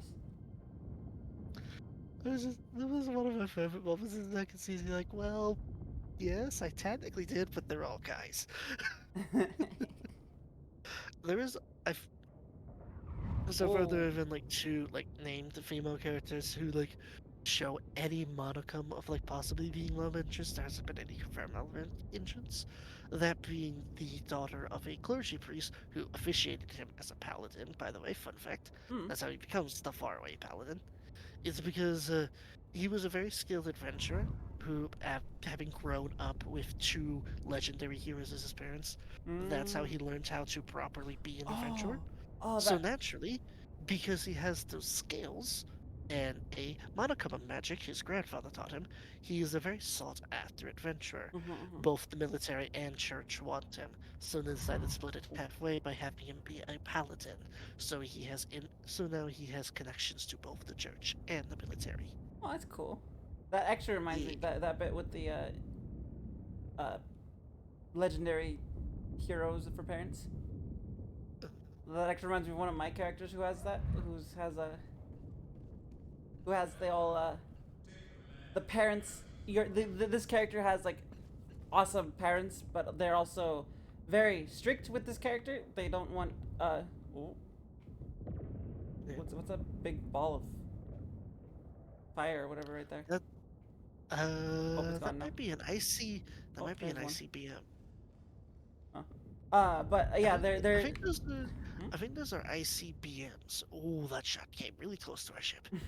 We're fine. We're just in an active war zone. We're fine. We'll just have But this yeah, conversation here in active war zone. yeah, you can like if you look down, you can see stratagem beacons going Yeah, off down there, yeah. and like sometimes you'll see like on the bot front, you'll see like their anti-orbital cannons firing at us. You Mm-hmm. see them hit some of our ships sometimes. You also can Cool. see ICBMs being So launched, what's and going on when the ships explode? I believe that's to denote a mission failure. Oh, that's the fourth one I've seen. Yeah, the bot front is relentless. Mm. But what I was saying is that that this character, their parents are very strict. Like they don't want them being a hero. Yes, yes, because they know how dangerous that lifestyle is. Not just that. The father's sister was killed in action. Oh, So they're like, we don't want you in that life whatsoever. I don't care what powers you have. I don't care that you're the best of both of us. You're not you know, becoming a hero because look what happened to your aunt. you know what that reminds me of? Hmm? That actually reminds me in God of War Ragnarok. Uh, Okay. but in the previous, I forget the name of the previous installment of it. But in God of War Ragnarok, Thor Oh, and his wife, I'm forgetting his wife's name. don't know. It's like while they Oh, disagree on a lot of like the things, actual the Thor? one, yes, Hera. yes. Um, while Hera and Thor disagree on a lot of things, the one thing they don't disagree on is the well-being of their daughter, and Which they one? realize if they let the youngest, Uh huh. Shit. He has so many freaking daughters. They have so many freaking daughters. Okay, the name of the daughter in this case doesn't I don't matter. But the point is, uh, because Kratos had ended up killing their other two kids, they realized if they let their third kid become a Valkyrie in service to Odin, there's a very good chance Odin's gonna throw her at Kratos and she's going to die. So, while they want her to pursue her dreams, they also want her to do it in such a way where she doesn't have to be leashed to Odin like Thor is. Wait, did you say Thor? Yeah. No, no, no, no, no, no. The god Thor and his wife? Yeah. Oh, I thought I was thinking Zeus. Hera's Zeus's Oh wife. no, not Zeus. Uh, no, I don't know no. Thor's wife. In God of War Ragnarok, we have the Norse gods, not the Olympic ones anymore. Yeah. Yep. I should have remembered that, but I'm stupid. No, it's okay. Oh, there's another ship about to. That one's about to explode. There it goes. Damn! Look at these losers failing their missions. Look at these losers dying out there. Wow. Wow. You are cruel. We're the baddies. Let's be honest. Yes, absolutely. Look, they weren't good enough to serve Super Earth, so you know what? Is that what? Is that what crashing into the planet out there? Huh? You can't see it on your screen, but on my screen, there's a super destroyer that's like plummeting down into the surface. Oh, I've seen a couple that look like they're going downward too, and I was kind of figuring I was trying to figure out what they were doing. Like that one's going in reverse. You know what makes me want though? I kind of wish there was missions now where it's like you go you go to recover uh mission critical data from a crashed down super destroyer. Mm. Oh, there's another one exploding. Oh, you know what would be really cool? What? Space battles. God, half the community has been wanting it, and I'm in that too. I want to Oh, get in there an goes another one. Eagle. I want to get in an Eagle One jet fighter and dogfight. That'd be really freaking cool. Like, Like, okay, here's how much of a serious dogfighter I am. I literally used to play War Thunder the airships exclusive version of War Thunder, mm-hmm. and I also have Star Wars Squadrons. I didn't That have is any how of much of those. a diehard I am for aerial I didn't have combat. any of those. I did have. All I'm missing is Project Wingman. So I didn't have any of those, but what I did is in Battlefront 2, Star Wars Battlefront 2, the original, not the remake. Yes. My favorite mission types were the space ones. I I like them sometimes, although most when I was a kid, I used to just like I'd have like Oh, Marines be the first unit I would unlock because I always expected space battle early on. So what I would do is just pick a Marine and then just have like and then have the transport fly a entire transport shuttle full of Marines okay, okay. onto the So enemy ship to so board them. we did something. So me and my friend would always play that. We played the PS2 version. I think there was a Xbox version. I'm not sure. I don't remember for sure. But we played the Don't PS2 version. remember. We played the PS2 version, and we would what we would do is he preferred the land battles, so he preferred those. So what we would do is we would get one of the transports, we would fill it full of clones or whatever we're playing, and then I'd fly us over there. We'd land. He'd go start taking out things with the troops that we had. Just start taking out things on the ship. I would then steal one of their ships and then fly back out and just start flying around, killing or taking out other fighters. I used to play two ways. I would either do the boarding issue thing, Mm-hmm. or I would hop into a bomber and then just like bomb their capital ship. Mm-hmm. Which honestly, now that I'm older, I don't play that way anymore because God, that was so boring. Yeah, I never liked the bombers. Mine was always the fighters, like the X-wing. And, I can't remember what I droid ship was. It was the one from the Vulture movie. droid. Vulture droid. Yeah, Vulture droid. Yeah, that one. And then I think I did a Tie fighter for Empire, and I don't remember what I did for Republic. I shit. It's slipping. I don't even remember what the ships were. Like I know there was the A-wing, which was what Anakin flew in the first movie. But Yes, but I remember that one was there, but I I never believe used in that one because it was the too. It was fast, but it was fast, but that was about all it did. the Republic fighter thing. It was like a 6-wing thing. Was it? I can't remember. You know what? Yeah, You know what it we had have? 6 wings. We have Oh yeah. the whole collective information of the entire world at our disposal. You're right. You're right. Battlefront 2 Public Fighter. Speaking of that, the faction I usually like to play was actually the CIS. I like robots. Which is funny, given my lore is Uwaki basically fighting robots. Oh yeah, it was the Arc 170. Oh. Yeah, you were right. It has 6 wings. I knew it was right. Yeah, yeah. I'll send you an image. I'll send you the image I got.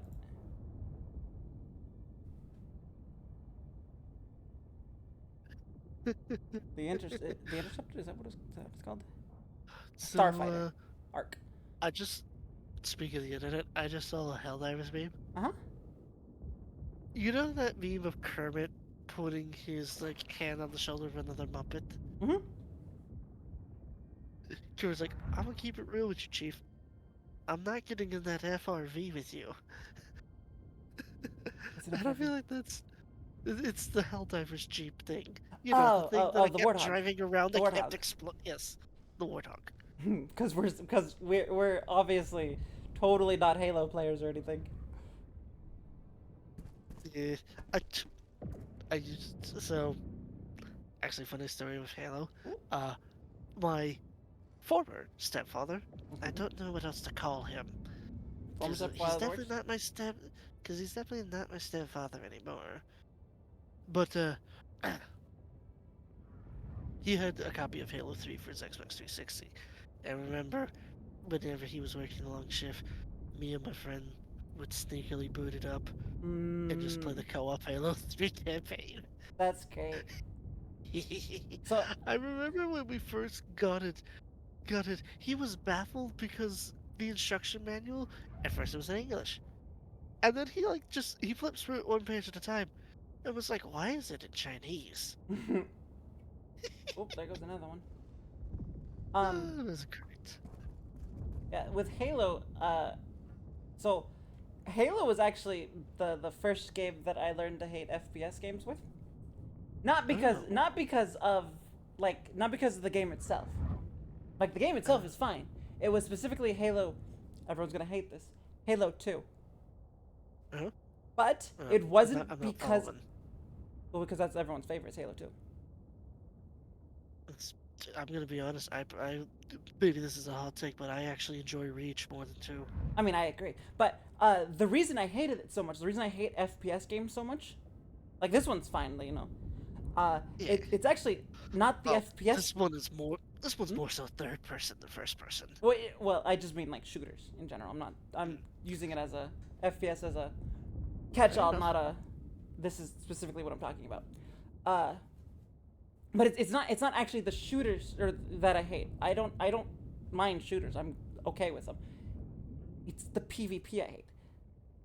But the reason I hate it so much is because that friend I was talking about, you know, the one who got really drunk and was like, she has 2 boobs. So when we were kids, because yeah, I knew him since we were kids too, because I've known all my friends since I was kids except for my internet friends. Except for like me and a handful of others. Yeah. But when we were kids, so basically I hated video games when I was a kid. That's just mostly because they were just too hard for me. They were too hard for me back then. Sorry, that's just so funny to think about given how you are now. I know. But that's just because the games were so hard. Like, I liked Pokemon. That was pretty much the only game I ever played, was Pokemon and Zelda. Other than that, I hated all games. I mean, to be fair, for the longest time, the only type of games I used to play were RPGs and platformers, so... Yeah, well, those were the games I played too, but I hated them. Like, I would boot them up, play for a little bit, and then get bored and be like, I don't want to play anymore. Games like that. But, so, basically... What? She's like, you know what my first ever exposure to Final Fantasy was?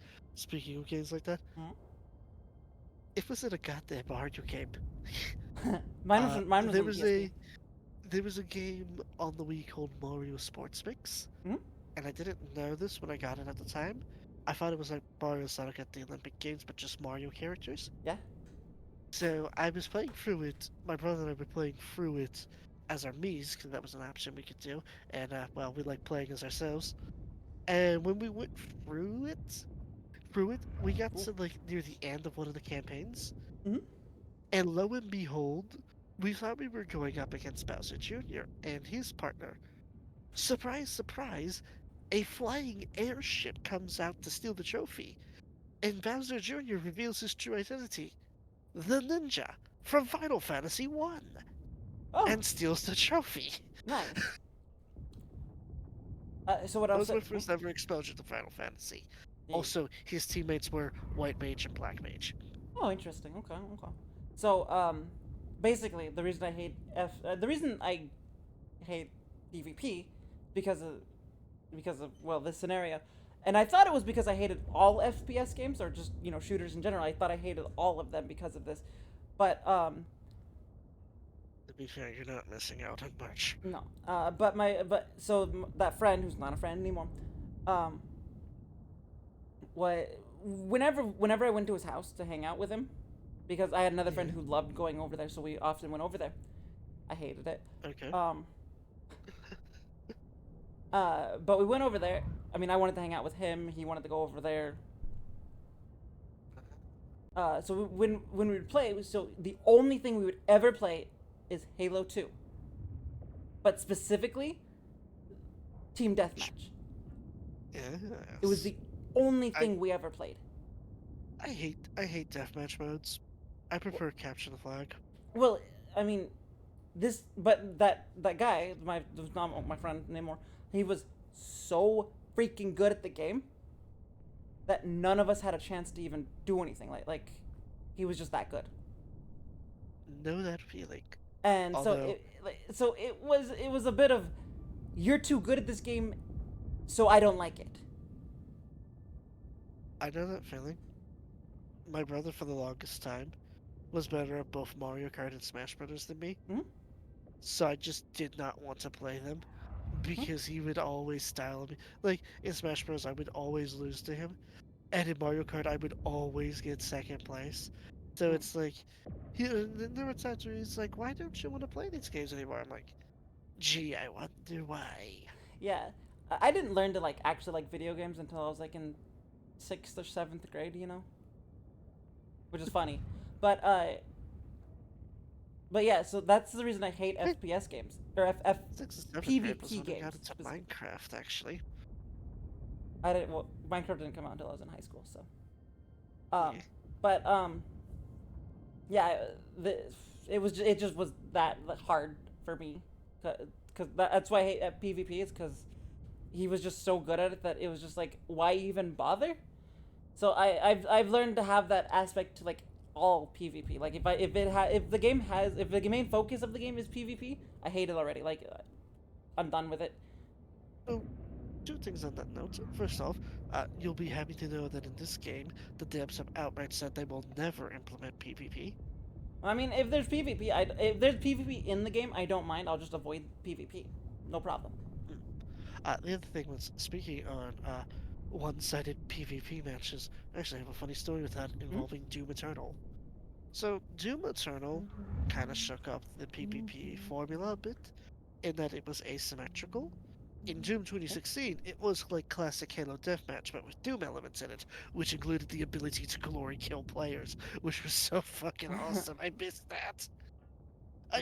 They don't, you can't do that in Eternal anymore, and I missed that. Damn. Anyways, in Eternal, it's a 1v2. One person plays the Slayer, and then two others play as demons. Hmm? They're not like, the classic, they're not the basic amp or zombie soldier. They're, things like the Revenant or the Caco Mm-mm. demon. So, they're not just instant small fry pushovers. There was a duo who I just could not win against. But the thing is, though, Something to note about me as to why I seem to be is why my skill in games seems to go up and down. You're what? I do not why my skill in games seems to go up and down. Hmm? I am not a static player. Ah. I am an adaptable player. I see a pattern, I recognize it, and then I react to it accordingly. Because of Ah. this, very rarely will the same trick work on me twice in a PvP match. And because of this, like the duo noticed that, like they would try to use things to counter me, and I would know specifically what they like. There's a button that prevents you from getting resources from glory kills. This is specifically to counter the ability that I can get back ammo and armor from chainsaw. So how did I do this? Well, they can't see what type of glory kill I'm doing. They just see that I'm invincible, and so they know that I'm trying to do a chainsaw. So instead, what I did was I did a normal glory kill without the chainsaw, which only gives back health. They use their loot block, and then I go and chainsaw somebody because their loot block is Cool. on cooldown. Hmm.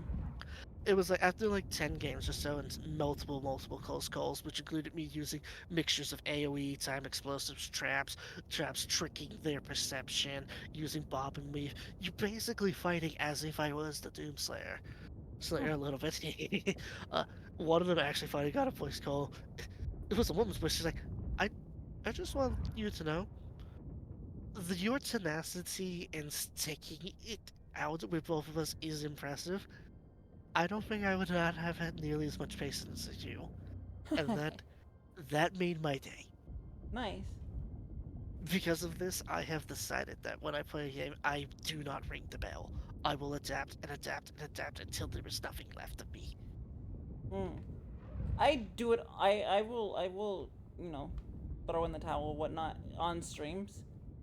If like if I can just tell it's a losing battle, I like if the only thing I can do That's fair. if the only thing I can do is grind to get better, like this really only entails if it's like the final boss or something, like I didn't grind enough or something, like Dragon Quest 9. Like the only thing I could have done is either because I was already grinded up to the maximum level if I remember correctly or something or like close to it. Yeah, So the whole big reason my Jackers 9 stream lasted as long as it is because I did all my grinding off screen. I did that too. I was grinding off stream, but I had a terrible class team build because I was doing character Yeah. builds, so I wasn't like I building a perfect team, and I was getting through the I game pretty technically well. did that. Hmm? I technically did that basically to you know you know how you had like made a bunch of you made all your companions based off of your like friends? Hmm? I did the same thing but with like my mod team. So I just DM'd each of them to see that's like what type of build would you let your character to go with? And basically the challenge there was I would take the build they told me to and I would not go out of bounds from that. Mm. That was my restriction. I could do whatever I wanted within the bounds of that build, but I had to stick to that build. My well, like I said, mine was just a terrible team. Like I was using the minstrel as my main healer. Uh, Yeah, so obviously that wasn't going to work.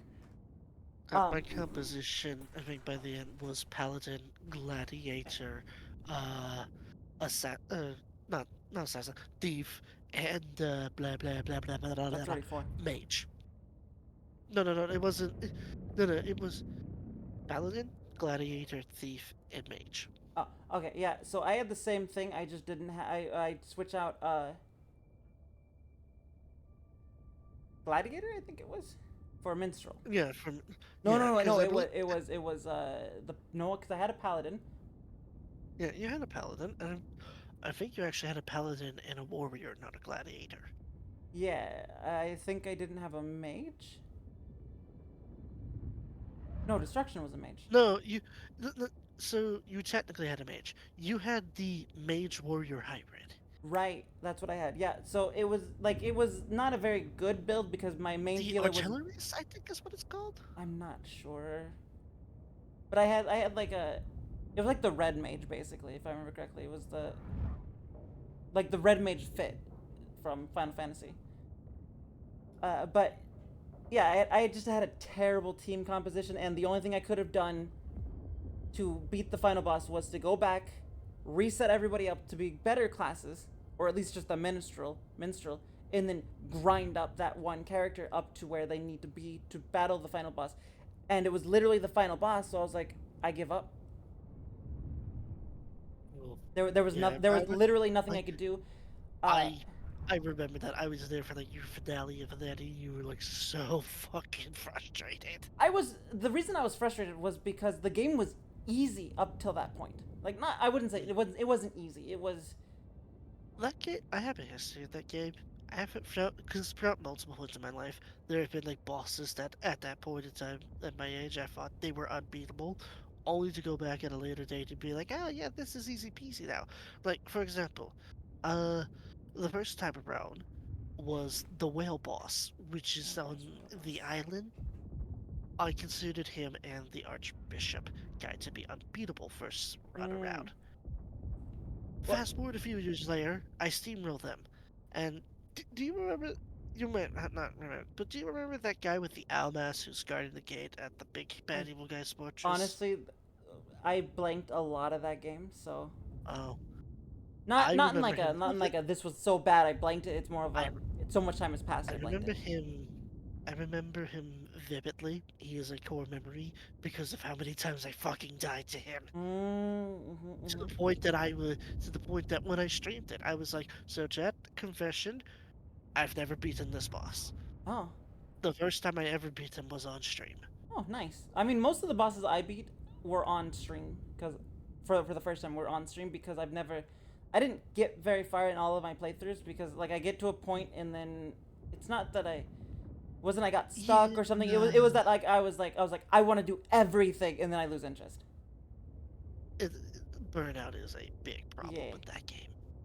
Yeah, but Another game where I was stuck in an infinite boss fight, and like an actual genuine infinite boss fight, was in Superstar Saga, the third installment, mhm, Bowser's Inside yeah. Story. The final boss has a gimmick to it, and if you do not do this gimmick, the fight will last forever. Basically, uh, spoilers for the Go game for it. for anybody who cares. Uh, the final boss of that game is the entity known as the Dark Star, which is this corrupted superstar Mhm. tainted by some ancient dark magic from what we don't know. Mhm. All we know is it was put in slumber, and apparently Peach is descended from a bloodline of royalty that can like seal it or awaken it. Basically, they pull the Zelda with Peach. Okay. Because you know the blood of the goddess with the evil Triforce. Mhm. Anyways, after it had awoken, it naturally was weakened. Weakened because it had been slumbered and idle for so long. So it immediately goes inside Bowser's guts and basically steals pieces of his DNA Mm. and becomes Dark Bowser. Oh, cool. It then proceeds to consume this guy called Fawful.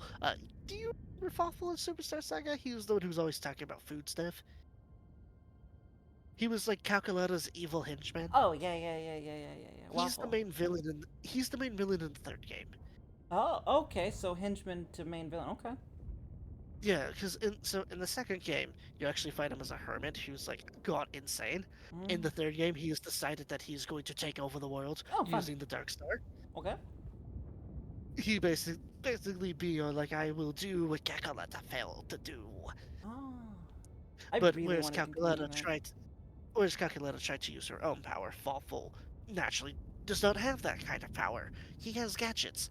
So he got other people to do his dirty work for him up Mm-hmm. until the very end, Mm-hmm. where he managed to, through a ritual, let himself be consumed by Dark Bowser, and made it to where Dark Bowser cannot fully exist without Fawful's influence.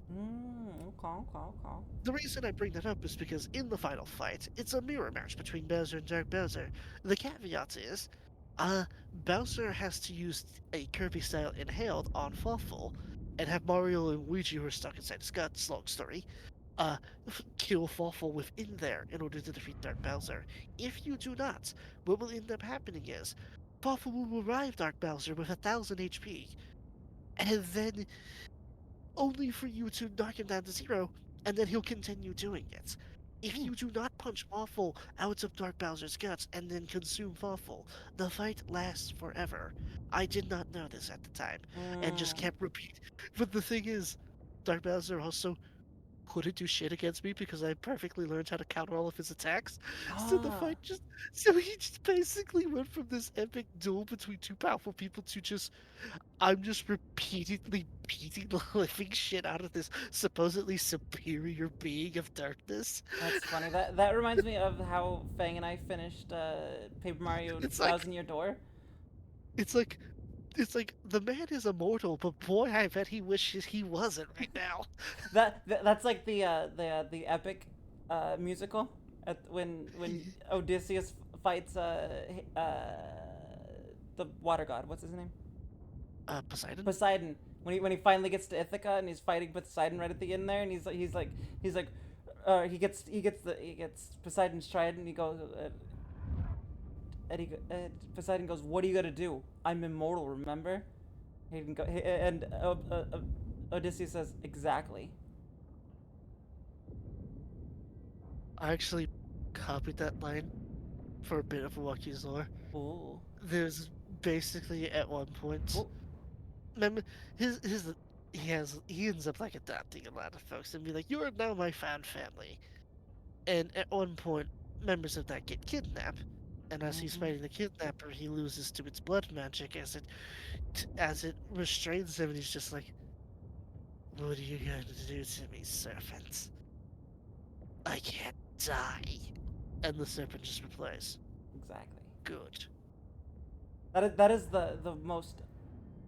It's one of the most chilling lines in Epic. Is just exactly. I replaced exactly with "good" as if the serpent was going to enjoy this. Yeah. Another of my favorite lines from Epic is like right after that is Poseidon goes, how are you gonna sleep at night with everything you've done? And Odysseus just says, next to my wife. Look, Poseidon, you ain't got shit under him. He threw a baby off a wall. Yeah, that was yeah. That was dark. Honestly, the Trojan War was full of dark moments. True, true. I mean, yeah. I heard that what's his name? Fuck. The writer, I can't, or the main musician, the guy who wrote all the stuff, all Epic. He's actually, if I've heard correctly, he's working on doing. Oh, there's one right next to us exploding. Um. He's working on making the Trojan War. So like the prequel. That's kind of cool. Yeah. What he said was he like originally it was actually supposed to be the Trojan War and the Odyssey. But then it just became too much. So he was like, I'm just gonna do Or the Odyssey. or Theseus, man suffered a horrific war, and then the gods decide to make him their plaything. Yeah, yeah, they really did. But Like that's like every he Greek epic. like I just want to point it. I'm pretty sure this man lost like 30 to 40 years of his life. He lost 20 years.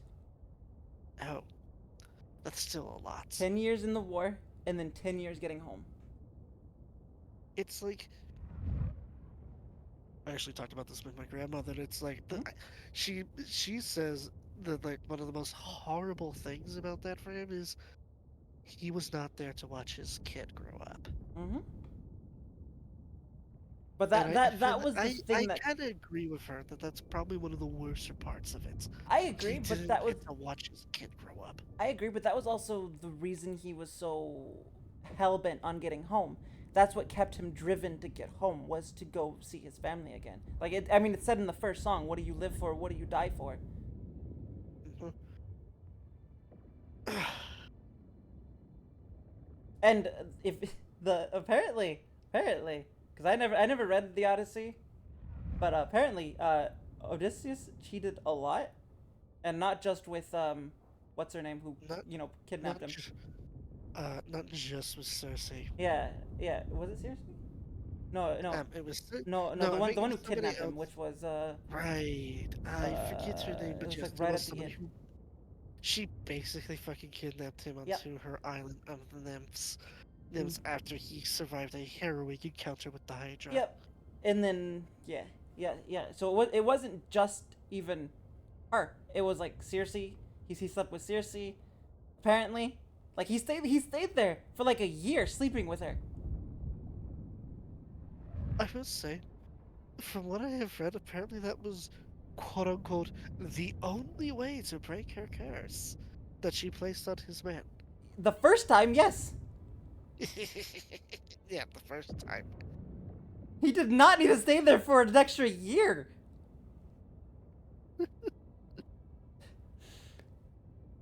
And I think he slept with one of the goddesses too. I don't remember who else he cheated on her with. So it's really funny. It's really funny with the Like, God Wars and, song. and for comparison, by the way, um, his wife did not Nope, even nope, once entertain any of those not a suitors. single time. It's really funny because like they changed that completely in Epic. Oh yeah, it's And like he is shutting down all the her yeah, advances, if I'm not mistaken. I, I don't know. I just know that's completely changed. He no longer ever cheated on uh what's her name? Penelope. Yeah, Penelope? because it's mentioned in God in like the God camps or God Yeah, Wars or yeah, something because like that. yeah, I think it's really funny is when when she's fighting I Hera, was and she's I like was he's never once cheated on his wife. I laughed out loud when I I, heard that verse because I've when read the when I learned actual that I laughed epic. so hard when I learned that. I I laughed so hard too because prior to listening to the epic, I had read the Hmm. actual epic because it was a topic in history class for some fucking reason. Apparently, I was supposed to read it in literature class, but Oh yeah, no, it might actually been English literature. Yeah, you know how I was in high school. I yes. wasn't there. I will say, when it came to actually the big thing I learned in high school was World War II, specifically the Holocaust and how horrible that was. Yeah, yeah, Which I mean, it, it needs to be taught. yeah. It Mm-hmm. needs Agreed. to be those tragedies need to be remembered Well, so that yeah, so that they don't get repeated. yeah. You fail to learn from your past, and you repeat it. I will say when I did so throughout my life, I have learned bits and pieces more about it, and oh my god, some of that stuff made me vomit. Yeah, we probably should not talk about this while we're on stream still. There is one that is very tame compared to the rest Mm-hmm. because it's like a comic book villain thing. Mm. It sounds so outlandish until I realized there were official markings of it. One of the roads to those was paved with tombstones. Oh, okay. I'm like, why? Why not just use gravel, you fucking psychopath? Well, they're all psychopaths. That's yeah. But yeah, we should definitely not be talking about this on stream. I just think that's outlandish. That's all. Oh, it is. Anyways, on a different subject. Yes. Different subject. We're having an ADHD moment. We Shit. really are. Our train completely stopped because we forced ourselves to move on, and now we're like, where do we go? There's no track. Where do we go? We could go back to talking about Odysseus. Right. But what do we talk about? About that specifically? We were just finished talking about like the difference between the epic, like the story Oh, versus the epic, the songs. yeah. That is actually so I did actually get one of my characters from the Odyssey. That was Yeah, my Swordthrower character. yeah, Yeah, the blind the blind Jedi. prophet. Yeah, that's the character that I'm playing. Yeah, he What is her? mentioned this to me Uh, before. uh, Teresa's? Teresa? Tiresias. I was Or close. Tyresia is what I called it because I took off the S, so it's just Tyresia I was to close. sound more feminine. You know, if he does cover the Trojan War, you Hmm? know what I'm very interested in? How's he going to depict Achilles? Yeah. Because if you read carefully between the lines, like if you read like the actual story, that dude was gay. AF. He fought his lover in. Well, I mean, everyone's gay in Greek epics. Let's be honest, Except for Odysseus. except for Odysseus, who is completely straight. The only straight character that dude that is like our group of friends. There's only one straight person in our entire group, and that's Fang. Like, dude, that's like everybody in Greek mythology is gay, except for Odysseus. Yep. Literally everybody else is bisexual at the very least. It's so great. Yeah. What was I gonna say? Yeah, yeah. Achilles actually fought his like the main fight in the Trojan War is between Achilles and his lover, if I remember correctly. Actually, speaking of the, what about the gods? I'm pretty sure there are quite a few gods that Yeah, gods. only That was actually what the there was actually it was mainly a god war that they used humans to Well, fight what it. I mean is, I don't think Zeus ever like laid with any man. No, Zeus definitely led with men. Oh, I stand corrected. He was both the top and the bottom in them, The idea of Zeus being a bottom is fitting, but it's also just funny to think about. right?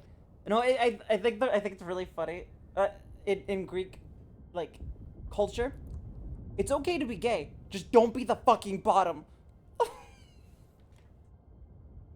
Which translated to Roman culture too, by the way. Yep, yep, yep, yep. Just you can be gay, specifically for men, because women weren't allowed because Oh, sexism. how far we have fallen. We used to be partially open to it, and now we're all closeted to it entirely. Well, government is Yes, like I'm here like pfft, girls hot, fair boobs enough. blah blah blah. What was that last part? Could you say it one more time? Boobs. Ah.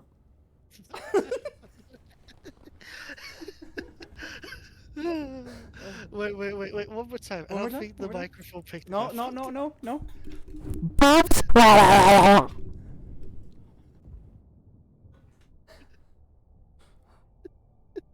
Okay, I, okay, I, ho- I okay. hope I hope that peaked. I hope that peaked the mic. That peaked. I think the bit has run its course.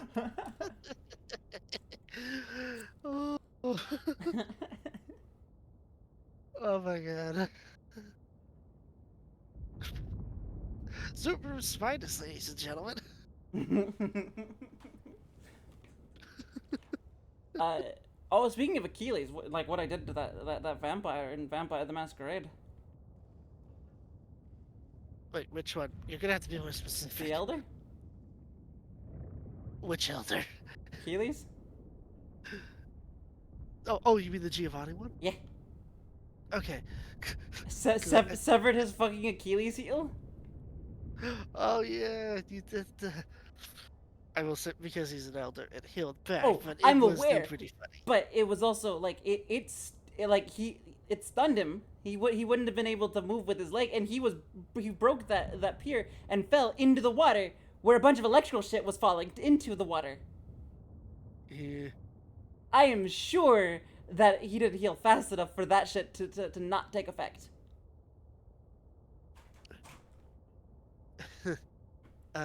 Prepare to be disappointed. No, that happened in an instant. Come on. I can explain specifically what happened there if you want me to. It seemed like that was like a single round of stuff, which in D&D is like 6 seconds. Well, you see, he specifically was following a necromancy path that allows him to go into the dimension of the dead. I hate you. I hate you. I originally gave him that because the whole thing was he was gonna be using that to stalk you guys. I hate you. All my planning for nothing. All my planning for nothing. This guy. No, no, no. It's not like every single elder you fought was able to do that. I mean, for example, Rasputin. Yeah, but I had a cool plan with this one, and it didn't even do anything. I mean, he's... My one cool plan in combat. hold on, hold on a minute. This was not your only cool plan in combat. What other cool thing did I do in combat with Cat? Oh shit. Okay, no, I can't name any with cat. I can name plenty with Vincent though. Vincent, I could come up with good things, but Cat's not a combat character. Vincent was. True, true. I do. I try my damnedest to avoid going combat heavy in Vampire, but I feel like Well, sometimes conflict's that was the inevitable. reason I made a non-combat character was because it's not supposed to be super combat heavy. Yeah, Like I feel like this next game I'm we're playing, I did make a combat heavy character, but also has I some think utility. I think in this case it's mostly failing on your storyteller's part because he has the philosophy of conflict is inevitable. Well, conflict is inevitable, but vampire has a social conflict. Social. True. That's how I built my character was to have to be to excel in those conflicts. I That think specific conflict. I think it at least did pretty good with the prince in regards to that because I don't you never like actually like fisticuffs fought the Oh, prince. You debated the prince. hmm? Yeah, the prince was good. The sheriff was good. Like the whole combat thing with the sheriff was all my doing. Like I'm the one who staked him, like Yeah, while he was yeah, sleeping. you were the one. Yeah, you were the one who who initiated combat with the Hmm. sheriff. And it wasn't even combat. It was me just stabbing him. It was more like it was more like assassination. It was an assassination. Uh, yeah. No, I really liked the Sabat raid. That was a good bit of conflict. Like it actually made sense that we went into a fight there. Yeah, because well, the Sabbat kind of forsake their humanity. Yeah, yeah. That made sense. What's her name? Teresa calling those goons on us. That made sense. Absolutely. It's Uh, like anytime we fought the Sabat made sense. because I feel like for the most time when you guys fought somebody, it was specifically Sabbat shovelheads for the most part, Mhm. because that's how I run the Sabbat. Their whole thing is they have forsaken their humanity. Yep. They don't do diplomacy. Mm-mm. I mean, even The though only even one though who, Emily the kind only of one who did, like, yeah, I was gonna say the only one who does a vague form of diplomacy is Emily, and even and I then, think Angel her did a little bit too. diplomacy, yeah, but Who's that's still because alive? Angel, Angel is a monster in a different sense. Yeah. He's the sexual kind. Oh. Oh. Yeah, yeah. Funnily enough, that's I'm how Kat died. obviously Was during obvious, sex. I'm obviously I don't plan to depict all of that, but I I try to hint at the fact that he is a predator of the sexual Oh nature. yeah, I picked up on that. Whereas Emily is a more traditional predator. Hmm. There was a way to show that, yes, a lot of the Zabots are bloodthirsty maniacs, but it's the ones who aren't that you should be really careful Yeah, I about. mean, well, look at what Emily did. Yep. Took out most of Elysium hmm and Jack, Because and she, took out Jack. yep, because she bided her time and waited. Yeah, she somehow knew the sheriff was dead. She didn't know the sheriff was gonna be dead. She just knew that a lot of Primogens and the prince were gonna be meeting up at Elysium because, like you had surmised, she has a spy network. She Yeah. didn't know the sheriff was dead per se, but she figured it was a risk worth taking because, she had a werewolf. Yeah, but so did we. She didn't know that. Did she? No, sadly he was late though to the party. Like not late, but like, yeah, Yeah. he arrived late My, to the my party. point is, my point is, she knew some things, but she didn't know everything that Hmm. was gonna happen there. Like she didn't know the sheriff was there. She didn't know you had Ash. All she knew was that the Primogens and the Prince were going to be there, and she used that as her opportunity to strike. And I bet she didn't expect what I did to her. No, no, she did not. She You were she the last she, person. she did not expect the little girl who has never held or who has held a gun twice in her life would be the one to stake her. And then leave her out in the sun. Yep. Oh, I thought we agreed that it was still like she still like she sucked her dry but didn't swallow the last bit. No, no, but I thought it was like the thing was afterwards they pulled her out in the sun to make sure she didn't come back. Oh. Because if you leave Because I remember I wanted to retcon it. because if you leave even a single drop of blood, there's always the chance they come back. Oh, okay.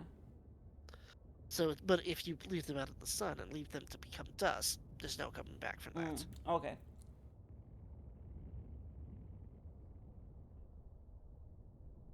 Also, Angel's not still out there. Remember, Fang executed him with a dragon's breath round. Oh, right. That was during During the time when Angel and Emily were trying to take out Sebastian. Yeah, right. Okay, I Because he remember. because he was a loose end to their plans that needed tying up. And I wonder how many people are surprised that we have werewolves. Is it surprisingly not that uncommon for there to be some sort of like uneasy alliance between vampires and It's not werewolves even an uneasy in a alliance. video game? This is a full-on alliance. This is a very True. friendly alliance.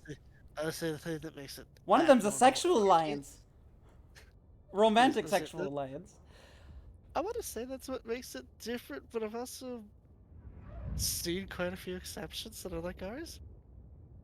Fair, fair. But I'm just saying, I wonder how many people are just surprised, like, oh, the vampires have werewolves and mages, and mummy, a single mummy, and what's the other group? Fae? No, Changelings. changelings. Yeah. Yeah, like we have all of those things at our not at our disposal, but at our like they're all friends with us, which is very very uncommon. I imagine what we are doing. Like, I don't know if So- anyone. Basically, what we are doing here is it would make purists and diehards really fucking mad. Oh, well, fuck them. Because basically what I am doing is I'm basically letting you guys have a much bigger impact on the world than what most people would normally say is allowed. And the same thing's gonna happen in Shadowrun if we ever get around to doing Shadowrun. I fully expect you guys to, at some point, if we ever do play Shadowrun, I fully expect that at some point or another, you guys are gonna kill one of the Great Dragons, We'll find out. which are basically gods in that setting. Oh. And if I were to place my money, if I were to place better money on it, my bet would be you would take out the, fuck, his name is escaping my head at the moment.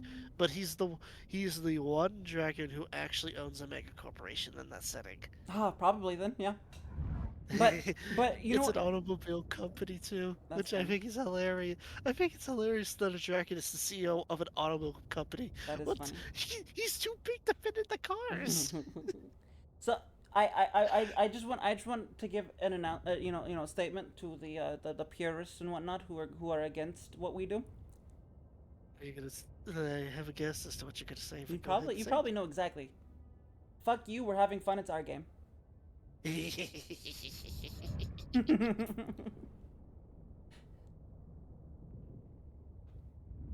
I'm super. I know we're jumping to another TTRPG in this case, but I am super excited for our next game. I know I keep saying this. That makes me so happy to hear, though. I'm always excited for every game we play.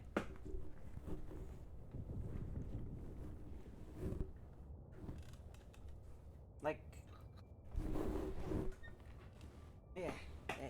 Like, super excited.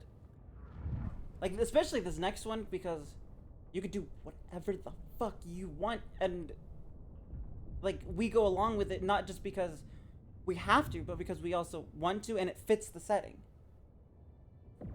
It will be glorious. Oh, it will be. I will say you get to stretch your creative legs to the maximum with this. Expect me to use a lot of fun different anomalies, both earthbound and spacebound. Well, I mean, there's 3 different worlds. You got the fantasy world. You got the uh, uh, like superhero esque genre, but like not just that, you know.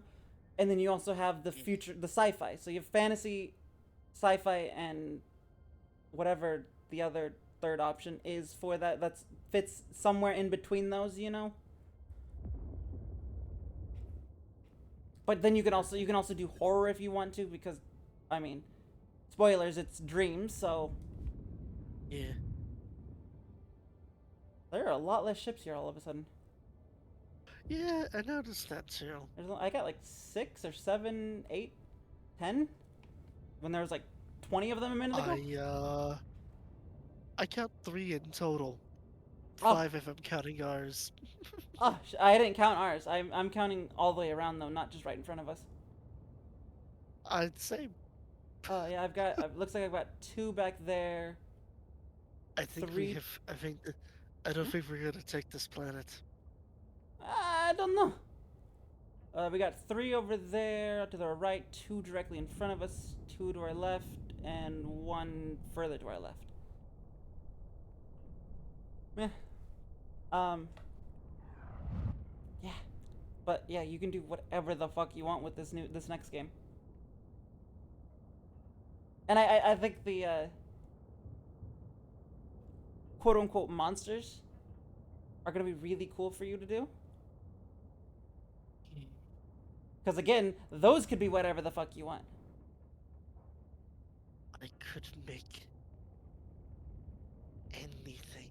Yeah, you are literally Thanos in this situation. You can what is Reality can be anything I want. exactly. Yep, that's exactly what you are in this case. You know what I kind of want to do? Hmm? Have you ever seen? Have you seen the newest Star Trek? 500 cigarettes. Oh yeah, yeah. That's not that's a parody, not a new Star Trek. Oh, Yeah, I love it. it's so good. I love Orville. That's so funny. I love it. It's good. 500 cigarettes. Yeah, yeah. That he becomes Borf becomes. I think his name is Borf. No, not Borf. That's actual Star Trek. I don't remember what his name is, but him and his husband get addicted to cigarettes. Yep. Well, I mean, what did you think was gonna happen when you smoked 500 cigarettes? I know, but they don't know that. It's just so funny.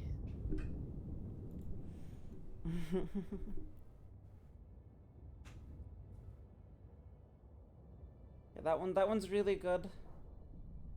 I I kind of I like and dislike their like trans plot line. Oh yeah, they had like a whole court case about that. Yeah, but it's like a whole thing. It's like so you know it's a race of only men except for a few times where women can be born. Yeah. And And in their instance, they had a woman. yeah, and that was also because because the officer's husband was a one of these women or men born woman, but not. I know this is very bad trans terminology, but that's what like he is. And he also didn't get a choice in if he was going to be male or female. Like nobody in their race apparently does. Everyone's just going to be male. Yes, it's like it's forced transitioning basically. Yeah. Uh, yeah, and then they had that whole court case, which they end up bringing in women who were like didn't go through with the transition as a child or as babies, and then they still ended up losing the court case, which freaking sucked. But then later on, the kid has dysphoria. Mm-hmm. Which just goes to show you can't force it.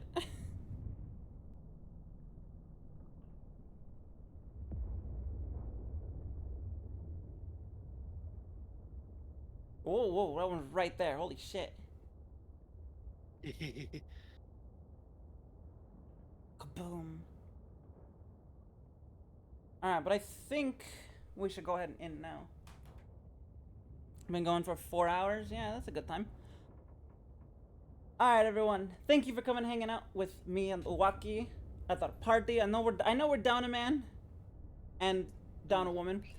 But I hope you guys still had fun with our talks, our ADHD brains just talking the whole time.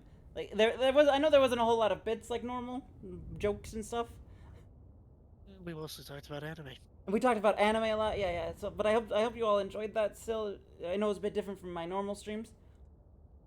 But I didn't hear anybody complaining. neither did I. But I hope to see you all. But so this will be continue for a while. We might have Lily join us next time, maybe not. I don't know. We might play something different until Fang can come back, because Fang is currently doesn't have access to his PC. So we're just kind of improvising until. What up? A lot of things are gonna be changing. Yeah.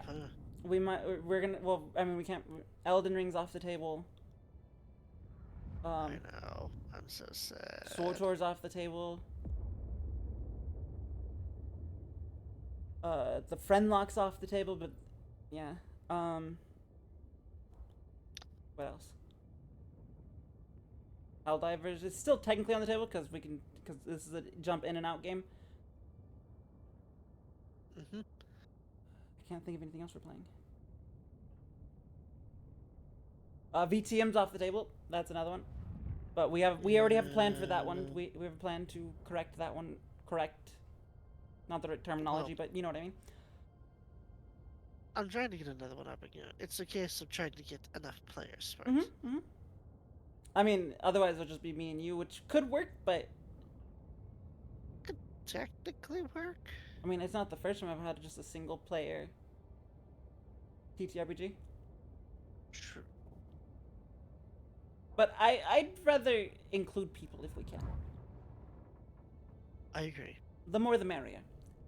Yeah. So my next stream will be tomorrow. Tomorrow's Monday. Today's Monday. No, today's Sunday. Tomorrow's Monday. Yes. Tomorrow normally is SWTOR. But again, no Fang, no Shadow. So me and Uwaki might come up with something, or I might do a solo stream. Either way, I will announce what we're doing. If it's changed, I will announce. Or I mean, it is going to be changed because this one wasn't changed, so I didn't announce it. But tomorrow's will be changed, so I will announce it in the Discord. If you haven't joined the Discord, you can go down to my About Me page. There's on the banner it says Discord. You can click on that, and it'll give you a link to join the Discord. But so I mean, I hope to see you all then. But before I go, let's see who's streaming right now, so I can send you guys over there.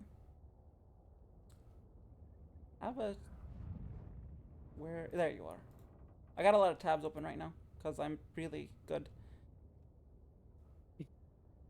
Let's see. You multiple tabs? Nah. Why would you think that? I'm gonna send you guys over to Ivy. Feel like I haven't rated them in a while. They are currently playing Warhammer 40K Rogue Trader. I need to stream that too. Well, Ivy's playing it. So, so I hope to see. So I hope to see you all next time. Show Ivy lots of love from me.